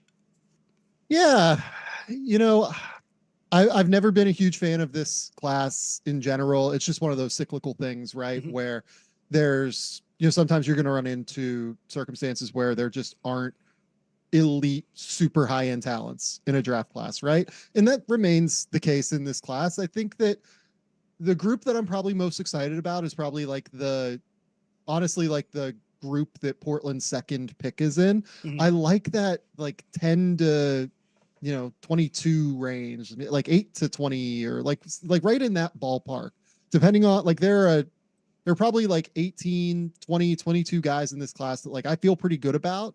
And then the rest of them, I think like normal second round pick, normal, late first, early second round pick guys, not to say that they're worse than what the normal talent would be, but that group from 8 to, 20, 22, something like that. I think that there are going to be really good players that come out of that group. And I do like the guard class that I expect to come out of this group pretty strongly. Well, the guard class isn't really going to help Portland too much right now, and I don't think they're going to go down that path. Whether they should or not, I don't think they don't have the political capital necessary to go down that path, even if it made sense for them. I want to ask you this as it pertains to Portland. Not necessarily mock draft, but what are the players in this draft in their general range? So the 7 through 14 group, or 7 through 20 group, I think is probably the way I have phrase this, that you think make the most sense for this team for the now and to build with. Yeah, I think that as much as anything, they need to have floor spacing, and they need to have like real versatile defenders. Like if I was building a team right now, I would be trying to find as many shooters and as many like versatile players that I feel like can like cover a lot of ground defensively and play on the ball defensively and do things like that. This class like doesn't have a crazy number of those. Like if Cody Williams fell to number 7, like it'd be kind of hard for me to pass on him at the end of the day, because I think there's a chance he shoots it. I know the shot is very inconsistent right now. He doesn't take it at volume, but I think there's a chance he shoots it. I think he can really cover ground defensively. That 6'6.5" height with a 7'1" wingspan. He is just a very real fluid athlete on that end. I think he's going to fill out in a real way. If you look at the way that his older brother Jalen filled out with Oklahoma City, he's one that it would be really hard for me to pass on if I was them. And then, like for me, every team now in the NBA needs a 5-out option, just across the board, right? And you could say the Portland, depending on your opinion on Dwap Reith, right? Dwap Reith, I think, had a really, really great rookie season, but a guy that is a little bit older and probably does profile best as a backup long term. And I don't know how he'll exactly transfer up to, playoff settings, let's call them, right? Sure. Definitely an NBA player, but like we'll see how high level. Like Tidjane Salaam is like a really interesting player to me in a lot of ways, because he is pretty enormous, has like a standing reach over 9 foot, and he's just very active. If you watch him play, like the best way I can describe him is his basketball character is like off the charts. Plays incredibly hard. Like I've had some people say to me like, he's just like all over the place. Like I don't love how all over the place he is. I was like, I kind of like it, to be honest with you. I kind of love how aggressive he is. I think that you can rein in the aggressiveness a little bit more than you can like bring it out of somebody. I think he just has like, he cares. He's super engaged every possession. And I'd rather teach somebody to not be hoppy on closeouts than, have to close out at the end of the day. Right. So I really like Salon. I think that he can give you like a potential shot maker at the 4, maybe the 5 long term, depending on how his growth and development goes throughout the course of his career. Has some potential to dribble, but I think he's more of like a cutter, shooter, play finisher as opposed to a shot creator. But those two guys, like if they ended draft night with like Cody Williams and Tidjane Salon, like that'd be an A draft for me at the end of the day. I mean, you're tugging at my heartstrings right now because those are literally the two guys that I have. The best possible outcome for this franchise would be getting both those guys. As we've gotten close to the draft, both those guys have both been marked as risers. Do you think that there's any possibility that Portland would have the opportunity to draft both of them with the way things currently sit? Look, I think that there are just so many potential outcomes in this draft, Danny. Like, look, I think Cody Williams like has a pretty real chance to be there at 7 at the end of the day. Like, I think he's certainly on the board for the teams at 5 and 6 at least, right? Maybe even 4, but like I think probably more likely 5 and 6. But like, there's a real chance that they take other players, right, in Charlotte and in Detroit. So Cody Williams for sure. I think Salon, 14 is a little bit more aggressive. I think Portland would probably potentially have to move up like a couple of spots. I know that we've heard rumors throughout the draft cycle publicly of them potentially looking to move up and get a second top 10 pick or, get a pick just a little bit higher. So, they might have to move up a little bit to do it. But I think that moving up in this class is doable if you want to do it. Like there are a lot of teams trying to move out. It feels like there are not as many teams trying to move in. Like if Memphis isn't able to move up, I do feel like there's a pretty real chance that they might try and move back. So like you could look at a deal for like 14 and something for 9, right? And that could be a deal that could like make sense for everybody across the board to me. So yeah, like I'm really, really interested to see what Portland does. And, I'll say this too, like this Portland front office, they've done a really, really good job of connecting themselves with like a lot of players throughout the process to where, I think San Antonio at number 8 is probably the pick where I've gotten the most players that I've been connected with at this point. But Portland at 14 would be up there in terms of like the number of players that I think realistically like could be on the board for them and like seem to be potential options for them based off of having talked to folks around the league. So that's why you see a lot of names kind of connected with them. I think that this front office has done a really good job of due diligence and done a really good job of trying to, connect themselves with a lot of players and potentially like sending out like mini smoke screens. At 14, you don't really like smoke screen necessarily. It's just like you're trying to get as much information out there as you can.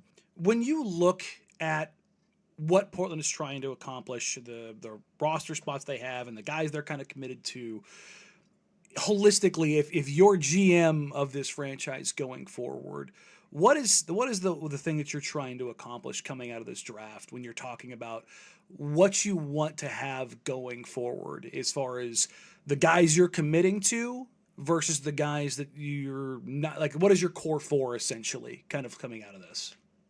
Yeah, and look, like I think that I would approach team building a little bit differently than how this front office has, just like overall, because I probably would have tried to like restart a little bit more around Scoot as opposed to like stay, above water. It feels like they're trying to kind of stay on 2 roads right now, that we're building for the future with Scoot and with some of the other really interesting younger guys. Like I know that we talked about Rayon Rupert when I was up in Portland. And then they're going to have these 2 lottery picks that come in, but then on top of it, they're also, filled with guys in their prime or, maybe even past their prime in Malcolm Brogdon and Rob Williams and DeAndre Ayton certainly I think fits into this mold. And honestly, like to me, Anthony Simons fits more in their mold than he does in the younger guys, just because of his contract status. Like he's 2 years away from unrestricted free agency. And, it seems pretty clear that Portland is trying to build around Scoot as opposed to like him being the guy. So I worry about what that looks like, I guess. Like if I was them, like I'd be like kind of surveying the market and seeing what's available for him. I'd be surveying the market and seeing what's available for DeAndre Ayton and, potentially looking to get a center in this draft that is filled with bigs and kind of going in a different route. But my impression is that they're probably going to do it a little bit differently. They're going to try and stay above water and they're going to try and, draft guys that I'm sure they have the highest grade on and knowing this front office and the guys that, Joe Cronin seems to have had a hand in drafting when Neil Olshey was the general manager. And certainly, with Mike Schmitz being involved there, obviously, I wouldn't be surprised to see them like go a little bit younger, a little bit more inexperienced at the end of the day, because I think that, drafting younger does tend to be a better strategy, right? Like if you look throughout history, that does, tend to be the more successful route if you can find the players. Something you had this morning on The Athletic, your latest mock draft, which I should highlight, you don't crank out mock drafts every week. You take a long time to make real changes throughout your mocks. You're not cranking them out and making movement up and down. But you've got a surprise here in Zach Edey going to the Trailblazers at that 14 pick. And you just mentioned the Blazers looking at potential bigs, and I've heard the Trailblazers linked with Edey over the last couple of weeks. They did have him in for a workout that obviously very largely publicized, as much as a workout is publicized, that featured Salon, Ron Holland, Ryan Dunn, and Yves Missy. And I heard that Edey and Salon were kind of the guys that came out of that workout shining. What do you think of Edey as a prospect singularly, and then as a prospect fit for Portland and kind of what they're trying to do? Yeah, so I have Edey in the top 20 somewhere on my board. Like, I am a Zach Edey fan. I just trust the human being as much as anything. Like, he's super competitive. He's a super hard worker. I think his athletic tools are underrated. He's in unbelievable shape. He backpedals like in a kind of a funky manner, but he has so much room for error and drop, and he has so much room for error in terms of what he's capable of because of his height and length. At the end of the day, I think he's going to be able to establish position against like anybody realistically, outside of like maybe like Joel Embiid and some of the super giants you see around the league, right? But I think he's a good basketball player. Like, I have worries about whether or not you can play him in the playoffs, and I have worries about whether like what his long-term ceiling is in the moments that matter most, which is why I have him in the top 20 as opposed to the lottery.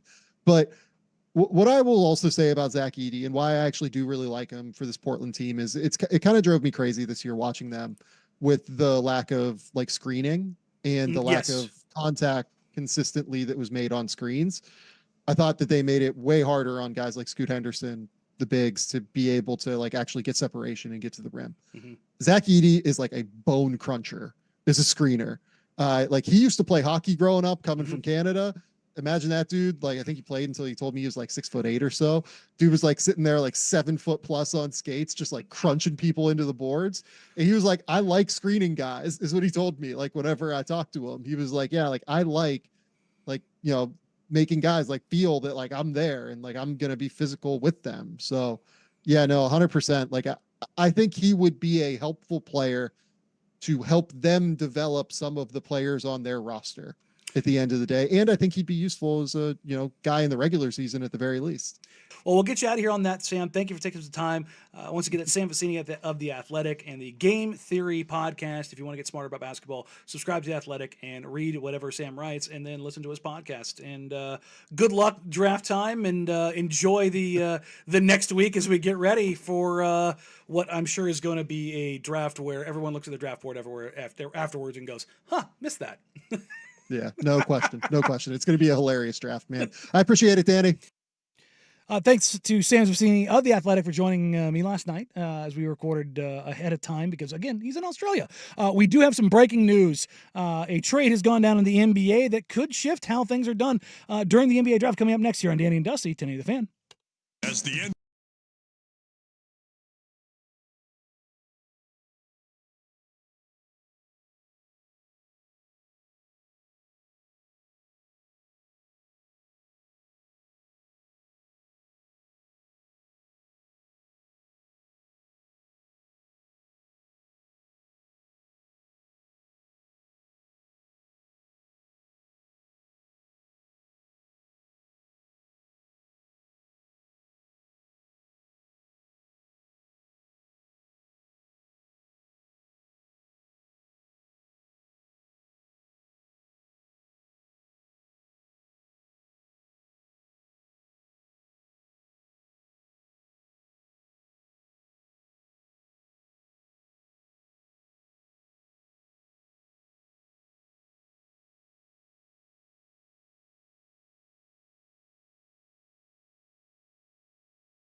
this is a doozy. I don't know what Arturas Karstanovas, the general manager of the Chicago Bulls, is doing, but he has sent all defense, one of the arguably the second best defensive guard in the entire NBA, and Alex Caruso to Oklahoma City Thunder for what apparently is straight up right now for Josh Giddey. Like, you're talking about one of the best 3-and-D guys in the NBA, hands down. Two-time all defensive NBA with the Chicago Bulls, and a lights out knockdown 3-point shooter. I cannot fathom if Oklahoma City stays the way they are right now, stays their course that they're on right now, how good that team will be defensively. Think of the lineup you could roll out there with SGA, Alex Caruso, Lou Dort, Jalen Williams, Chet Holmgren. And then the bevy of picks that they have coming up in the next handful of drafts where, oh, by the way, that 2025 loaded draft, yeah, they're going to be stocked there too. What I can't understand is why Chicago is doing this. I can't wrap my head around this just being a player-for-player draft. No, there has to be picks because Josh Giddey got played off the floor. Josh Giddey got played off the floor in the playoffs this year. Off the court, remember, you have the statutory rape situation at the beginning of this season that they just kind of like were like, God, nothing to see here. Can't find any actual. The family isn't cooperating, so yeah, it just wasn't a great situation. No, and that's beyond the basketball on stuff, the floor and off the floor. It is a lopsided trade. Now, in fairness, Caruso's to the older. legal system, Caruso is older and was popped. Remember, for having marijuana going through the College Station, Texas airport. Remember that? When he got arrested for having marijuana on him? Marijuana?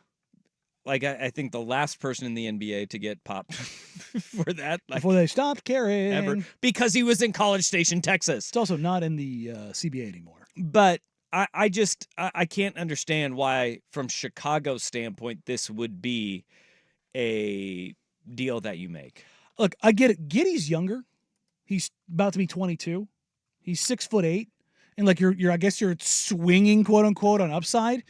But in on that note, Chicago is saying we're not going to be playing for this year. We're playing for next year's draft. Well, they just said that they wanted to be in the playoffs. Yeah, they're not going to be. That's the thing is, like, I don't understand it. Like, picking a direction is fine, and that part isn't bothering me here. But they could have had multiple picks for Alex Caruso.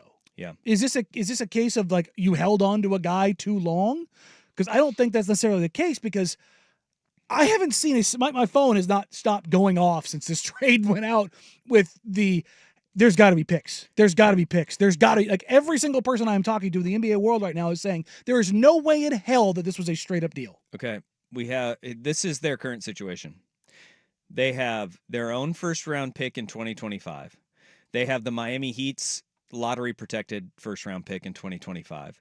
They have Philly's 1 through 6 protected pick in 2025. And they have Utah's top 10 protected pick in 2025. Oh, by the way, they have a pick swap with Houston or LA in next year's draft as well. They have, like, how are the Thunder not giving up picks here? They have 4 picks in the most loaded draft in the first round. They have 4 first-round picks in the most loaded draft in recent memory, is what this 2025 class is being chalked up as. And, oh, by the way, they just go player for player, Caruso for Giddey, and they improve their 2024 lot in life. Look, if you take a look at Giddey, and I'm not going to crap on him entirely. He's a great creator and passer. Like, if you look at him according to Cleaning the Glass, his assist percentage as a wing or a forward has been in the 100th percentile, 100th percentile, and 96th percentile. Okay. I will counter to that with he has also been playing alongside Shai Gilgeous-Alexander, who was an MVP candidate this past year. Also, the emergence that we've seen of Jalen Williams. And then Chet Holmgren, throw ball towards rim, he dunk ball. But, again, yeah. Giddey is a great passer and creator. There's no doubt about that. His points per shot attempt, the last 3 years, 8th percentile, 29th percentile, 34th percentile. Those are bad numbers. He cannot shoot. Yeah, those are bad numbers for you. And he won't shoot. That's actually it is actually a worse problem to have a guy that won't shoot, that needs to, than to have a guy who will shoot who's a poor shooter. Mathematically, it is I am absolutely flabbergasted at this deal. I cannot wrap my brain around it because this does not make any sense at all. It's crazy pills. It makes sense for Oklahoma City. They can all now the sense in the world. If they keep Lou Dort, they're going to be the best defense. Think about they saw Boston with Giroux and Derek White, and they said, "Oh, want to bet? Which backcourt can attack that in the NBA? You're not Caruso, who can be your on-ball or off point guard defender, and then you have Lou Dort, the Dortcher chamber, and you also have Case and Wallace. Golly, and to be fair, Shea's a good defender. Yeah. Led the NBA in steals. Like, yeah, does he get burnt every now and then because he gambles? Yes, but he also led the NBA in steals. Man. Sam Presti does it again. God, man. And look, does he have blackmail? When Arturo was brought over from Denver to Chicago, it was, hey, he was part of the brain trust along with, Minnesota's front office. Yeah, Tim Connolly. That was, hey, these guys, evaluation of talent, building for the future. This is what they do the best. And in the wake of Garpax in Chicago, it was they were so dysfunctional and so stuck in the old times that they couldn't ever evolve and move forward. And they were like, hey, we got somebody who understands modern basketball now. They valued Chris Dunn. This trade? No. In the Jimmy Butler trade. That was the gem. And they took Lowry because he was 8th on the draft board that year. Because they weren't planning on picking there. Crazy. It's absolutely unhinged stuff. But I don't like Lonzo Ball. I don't think he's ever going to play again. I think his ankles are completely fried. His ankles, knees, everything is just done. It's just he has the same issue that Brandon Roy had in his knee, and you look at his brother with LaMelo, and his ankles are cooked. So they do need help on the playmaking stand front. But straight up for Giddey, knowing that Oklahoma City has all those picks, wouldn't do it. And the thing about Arturas Karnisovas, the GM for the Bulls, is that he's Lithuanian, which has kind of tied him to Matas Buzelis and them possibly moving up in the draft. Like, why didn't you get something here?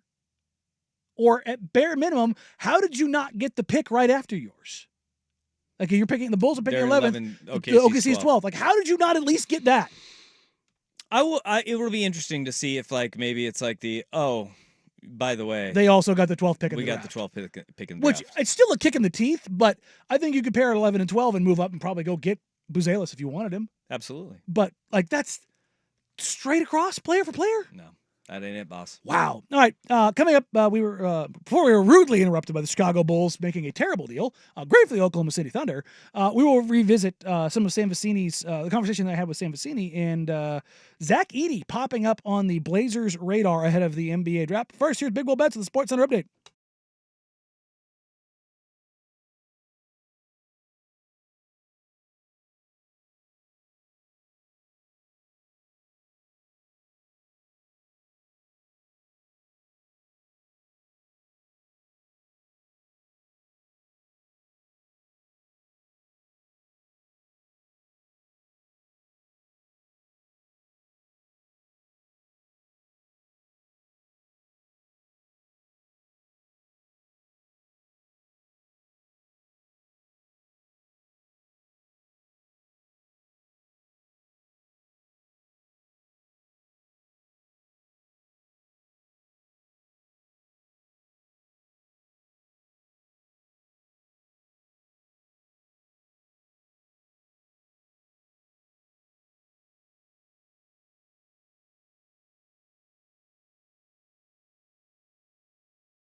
of the century, swapping out Josh Giddey for Alex Caruso and giving the Oklahoma City Thunder the best point of attack defense in the entire NBA, hands down. Oh, by the way, all reports seem to indicate that this is just a straight up swap.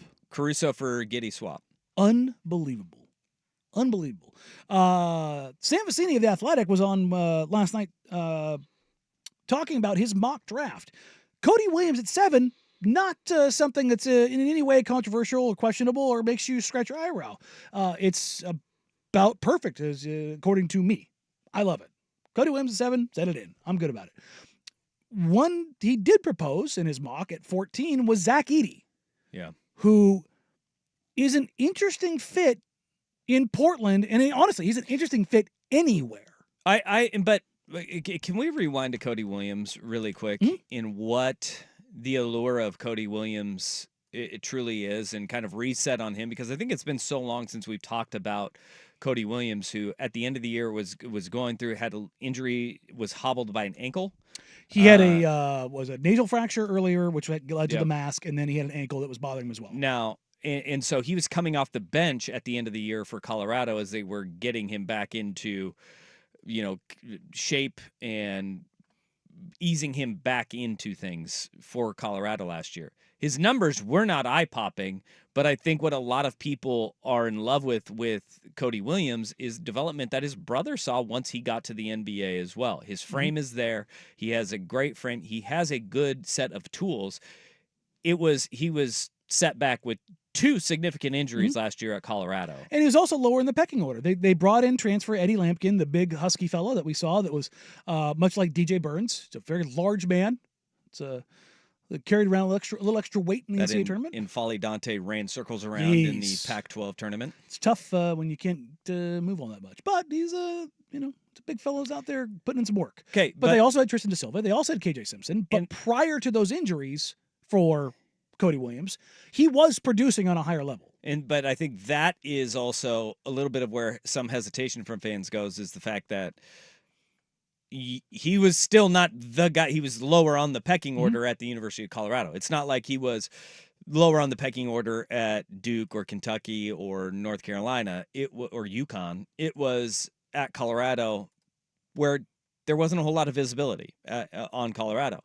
So I think a lot of people are like, well, why are people so enthralled with Cody Williams? It was because what they saw at the beginning of the year, the frame that he has, the skill set that he has, and the ability to develop that is what teams will take a big swing on. But then again, you also saw a frame where his frame is ahead of where his brother, who has turned into Jalen Williams, Oklahoma City Thunder, a lot of Thunder talk today. Yes. Is a guy that is a plus starter in the NBA right now. And the thing you have to remember with Jalen Williams, his older brother, is that he did spend 2 more years in college. Yeah. At Santa Clara. So, and I've prefaced this so many times, the same way I did with Scoot Henderson last year. If the Blazers draft Cody Williams at 7, he will not be ready to go this year. He is a project to build with. It is called an upside swing, which I am on board with, and we have the poll up still at Danny and Dusty on Twitter. A lot of votes coming in throughout the course of the show. Where do you want to go with the Blazers at 7? Biggest upside is leading at 47.7%. Best wing available at 39.8%. At number 7, Cody Williams would check actually both of those boxes that people are going with at the 7th overall pick. Best available big, it comes in at 9%. Best shooter at 3.4% on that. And now we get to Zach Edey, as you were saying. At 14 is where Sam Vecini has the Blazers mocking at 14 is going with Zach Edey, the big man out of Purdue, 2-time National Player of the Year. And that's the thing is I've seen some people say, well, the Blazers should take him because he can really score and the Blazers need scoring. And I have on my Patreon, I've done all the draft workout previews for all the guys that they brought in. And for each one of those, I've done some film dives and some shot chart highlights. Zach Edey's shot chart is just at the rim. Functionally, he is at the rim at all times, and it's on post-ups. He's not working in the pick and roll. In fact, we're going to get super nerdy here real quick. I'm going to pull up the synergy stats on Zach Edey real quick, just to give an understanding just where Zach Edey ranks in the grand pantheon of like stylistically. Okay, if you go to play type data via Synergy, his number one play type is post up. Okay, he was in the 100th percentile, which means he led college basketball, all of college basketball in post ups. Seems good. He had 534 post up opportunities where either a shot, a foul, or a turnover, an action was committed. This isn't just total post-ups. These are where an action occurred. Like, there's plenty of times where he posted up and didn't get the ball. You're talking about a guy who likely posted up probably around 1,000 to 1,200 times last year. Legitimately. Volume. Okay? His next most effective, or next most used possession type was on an offensive rebound or putback at 119. Basically 5 times less than what he posted up. His next is as a pick and roll man where he had 67 total possessions. That is essentially, actually less than, 2 per game. Oh my gosh. Okay. So what would happen is when they put him in pick and roll, he's a great screener. And you heard Sam Vecini, like, the Blazers are a bad screening team. They're probably the Very worst screening team in the entire league. And it has legitimately precluded them from running stuff. They used to run what was called their 77 series, their double drag with Yusuf Nurkic. They got away from it because the screening was so bad. Legitimately. That is a real thing that happened. If you go back and watch the tape, you will see early, late December, they stopped running the double drag because the screening was so bad. Wow. You can't run it if it doesn't work, if nobody's setting screens. No. And everybody's like, well, Chauncey should coach them better. Like anything. Screening is a skill. It is. It's legitimately a skill. Absolutely. And that's why good screeners are great. Like Nurk legitimately on volume, best screener in the NBA last year. All right. Like that's the thing that they're missing now. But I don't think you can use that to be the thing like they need a better screener, so they need to go get Zach Edey. I think you can address that in other ways. But the flip side of this is if you're talking about running pick and rolls with Scoot Henderson, if you've got a guy who, in Zach Edey, is setting great screens, but Scoot's not a great shooter, what does that do for you? Everybody's just going to sag down because, Edey can't shoot on a pick and pop. And he won't roll. You won't have a roll either because we all saw him move. He's 7'5". He's not. Yeah. He doesn't have vertical rim pressure. When they ran pick and roll with him at Purdue, they ran pick and roll and slid him into the post up. Like that was an action like to hide the straight, dig in post up opportunity. Do I think Edey is going to be effective in the NBA? Yes. Do I think you need to find the right place for him? Absolutely. Should Portland be a team that decides that like we're going to cater things to this? No. All right. I think it's just too much. Well, Sam Vecini has him mocked at 14. Dun, dun, dun, dun. We'll see. You want to wrap it up with some more Blazer stuff? Sure, yeah. Well, Kevin Pelton has an idea for what the Trailblazers should do leading into the NBA draft and to help shape their team. We'll get to that here as we close up today's show. Danny and Dusty, Danny the Fan.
Zach LaVine is, if I were a betting man, I would say is going to get traded in the next probably 72 hours. Hopefully for better return than what they got for Giddey or for Alex Caruso, but no, don't see that happening at Harrison this point. Barnes and Kevin Herter for Zach LaVine. Bucks their whole we're getting younger with Harrison Barnes coming in, but whatever. That's the price of the freight to get off Zach LaVine's deal. And you need a shooter now. You need a shooter, so Ronald Threasley would be a good way to go about that. It is interesting, though, the reports that Philly is now off of Paul George and not in that conversation. I mean, Joel Embiid's side-eye made it seem like it was a done deal on the podium. Maybe now the the side-eye was because ESPN he desk. wasn't going to do it. Ooh. But Kevin Pelton had an interesting write-up on what every team's kind of assessment on ESPN, and we talked to Pelton last week. And in this write-up, he has he mentions the Blazers moving off of Jeremy Grant as a prime candidate for movement and to improve the Blazers roster, which is something that we've heard a lot of names pop up over this offseason of guys that the Blazers could move and move on from, whether it's, all the way from Malcolm Brogdon to Robert Williams. Hell, even Anthony Simon's name has been popped up. It's been very quiet around the Jeremy Grant front, even though I think there are a lot of people that want to move Jeremy Grant outside of Portland, but internally it has kind of seemed like that's a guy that the Blazers want to hold on to as long as he wants to be a part of Portland. And not only that, they're not going to move him just to move him because he's not taking away options from somebody. No. Having a functional player, look at Detroit, having a functional player, and you can say what you want about the Blazers and being bad, blah, blah, but allowing guys like Scoot and Shaden to actually have professionals on the court that actually allow things to be open, it makes more sense. But I think the crucial wording here for Kevin Pelton is Portland will ideally take advantage of a team desperate for an immediate upgrade to command a massive return for Jeremy Grant. Massive return. 2025 pick? Look, could you get 2 1s for Jeremy? Maybe. But if you got a 2025 one, probably not. You'd probably take a 2025 one and some salary. But I would say that that's a good return after essentially giving him away a free pick that you got on the CJ McCollum deal and the trade exception that came out of that. If you can do that and you replace him with, a Tejan Salon and a Cody Williams, and all of a sudden your wing core is more of a Jabari Walker, Tejan Salon, Tumani Kamara, Cody Williams grouping, then you're making the full pivot and you're looking towards the future. And I think a lot of Blazer fans not going to want to hear this, but this is exactly what it would be. You're not winning a whole lot of games with that lineup. No. But at the same time, by design. That's by design. What they want to do heading into 2025. Look, if they're going to move off a guy like Jeremy, you should get a good return. Yeah. That's the whole point. If they wanted to go completely young, I don't push back against that. I push back against the trading him just to trade him just to go young. If you get good returns for guys, do it. Do it. I have no problem with that. But the whole, they need to clear the deck so that they can prioritize. You saw what happened with Scoot Henderson last year when they tried to prioritize him. He wasn't ready. If you're not ready for the NBA, it's not going to he's young, we should make it easier on him. No, they're going to make it tougher on you. Mm-hmm. And that's why you hold on to those guys, is to ease the burden until you're ready to take the training wheels off. And look, Blazers, we know, aren't going to be competing for a playoff spot next year, and they don't want to be because if they're not a non-lottery team, their first-round pick in 2025 goes to the Chicago Bulls. So they have the lottery protections on there. The roster is nowhere near ready to be winning time, and there's plenty of reason to be in a lottery for next year as well. So, look. If the Blazers can move in that massive haul, and that's the key word there. If the massive haul is there for Jeremy Grant, we could see him moved. I don't think it's gonna be before the draft though. This would be like a maybe prior to training camp move. Once free agency kind of in July winds down a little bit. I think it'll be in free agency if they make the move because he's a. That's what I'm saying. Yeah. Like free agency when teams are making hard decisions, making their decisions, whiffing on guys, teams that have a window that's open, and then as you kind of inch closer towards, August, and then training camp in September is where we may see a move made. kind of similar maybe to the Malcolm Brogdon move where the Boston Celtics went, all right, we've checked all of these. We've kind of been looking around. All right, let's go try to get Drew Holiday out of Portland. Send Malcolm Brogdon and Robert Williams in and pick over here. Instead of going and getting one guy with the Philadelphia 76ers, because it sounds like they're backing out on Paul George at least a little bit. It's a little bit of a leverage play, I think. What if they went and got multiple guys? And Jeremy Grant's one of them. I'd be in. But at the same time, that pick is going to be very low. No, but I mean, you're getting multiple picks in that because you're not taking max salary, and that's the other thing that you would do there is you would immediately drop $30 million off. Who are we talking about? Because they have cap space to trade him into. They do. But Tobias Harris's contract is gone from Philly, so they can't. The dead weight's not going to be there. But that's what I mean. Like you wouldn't have to. For Portland, you would be able to immediately trim $28 million off your payroll, take back some picks. I mean, not like would that help you in the immediacy? No. Do I think necessarily Portland would doesn't do the conversation at that point go? How do you get to the salary cap floor? No, they'd still be there. They'd still be there.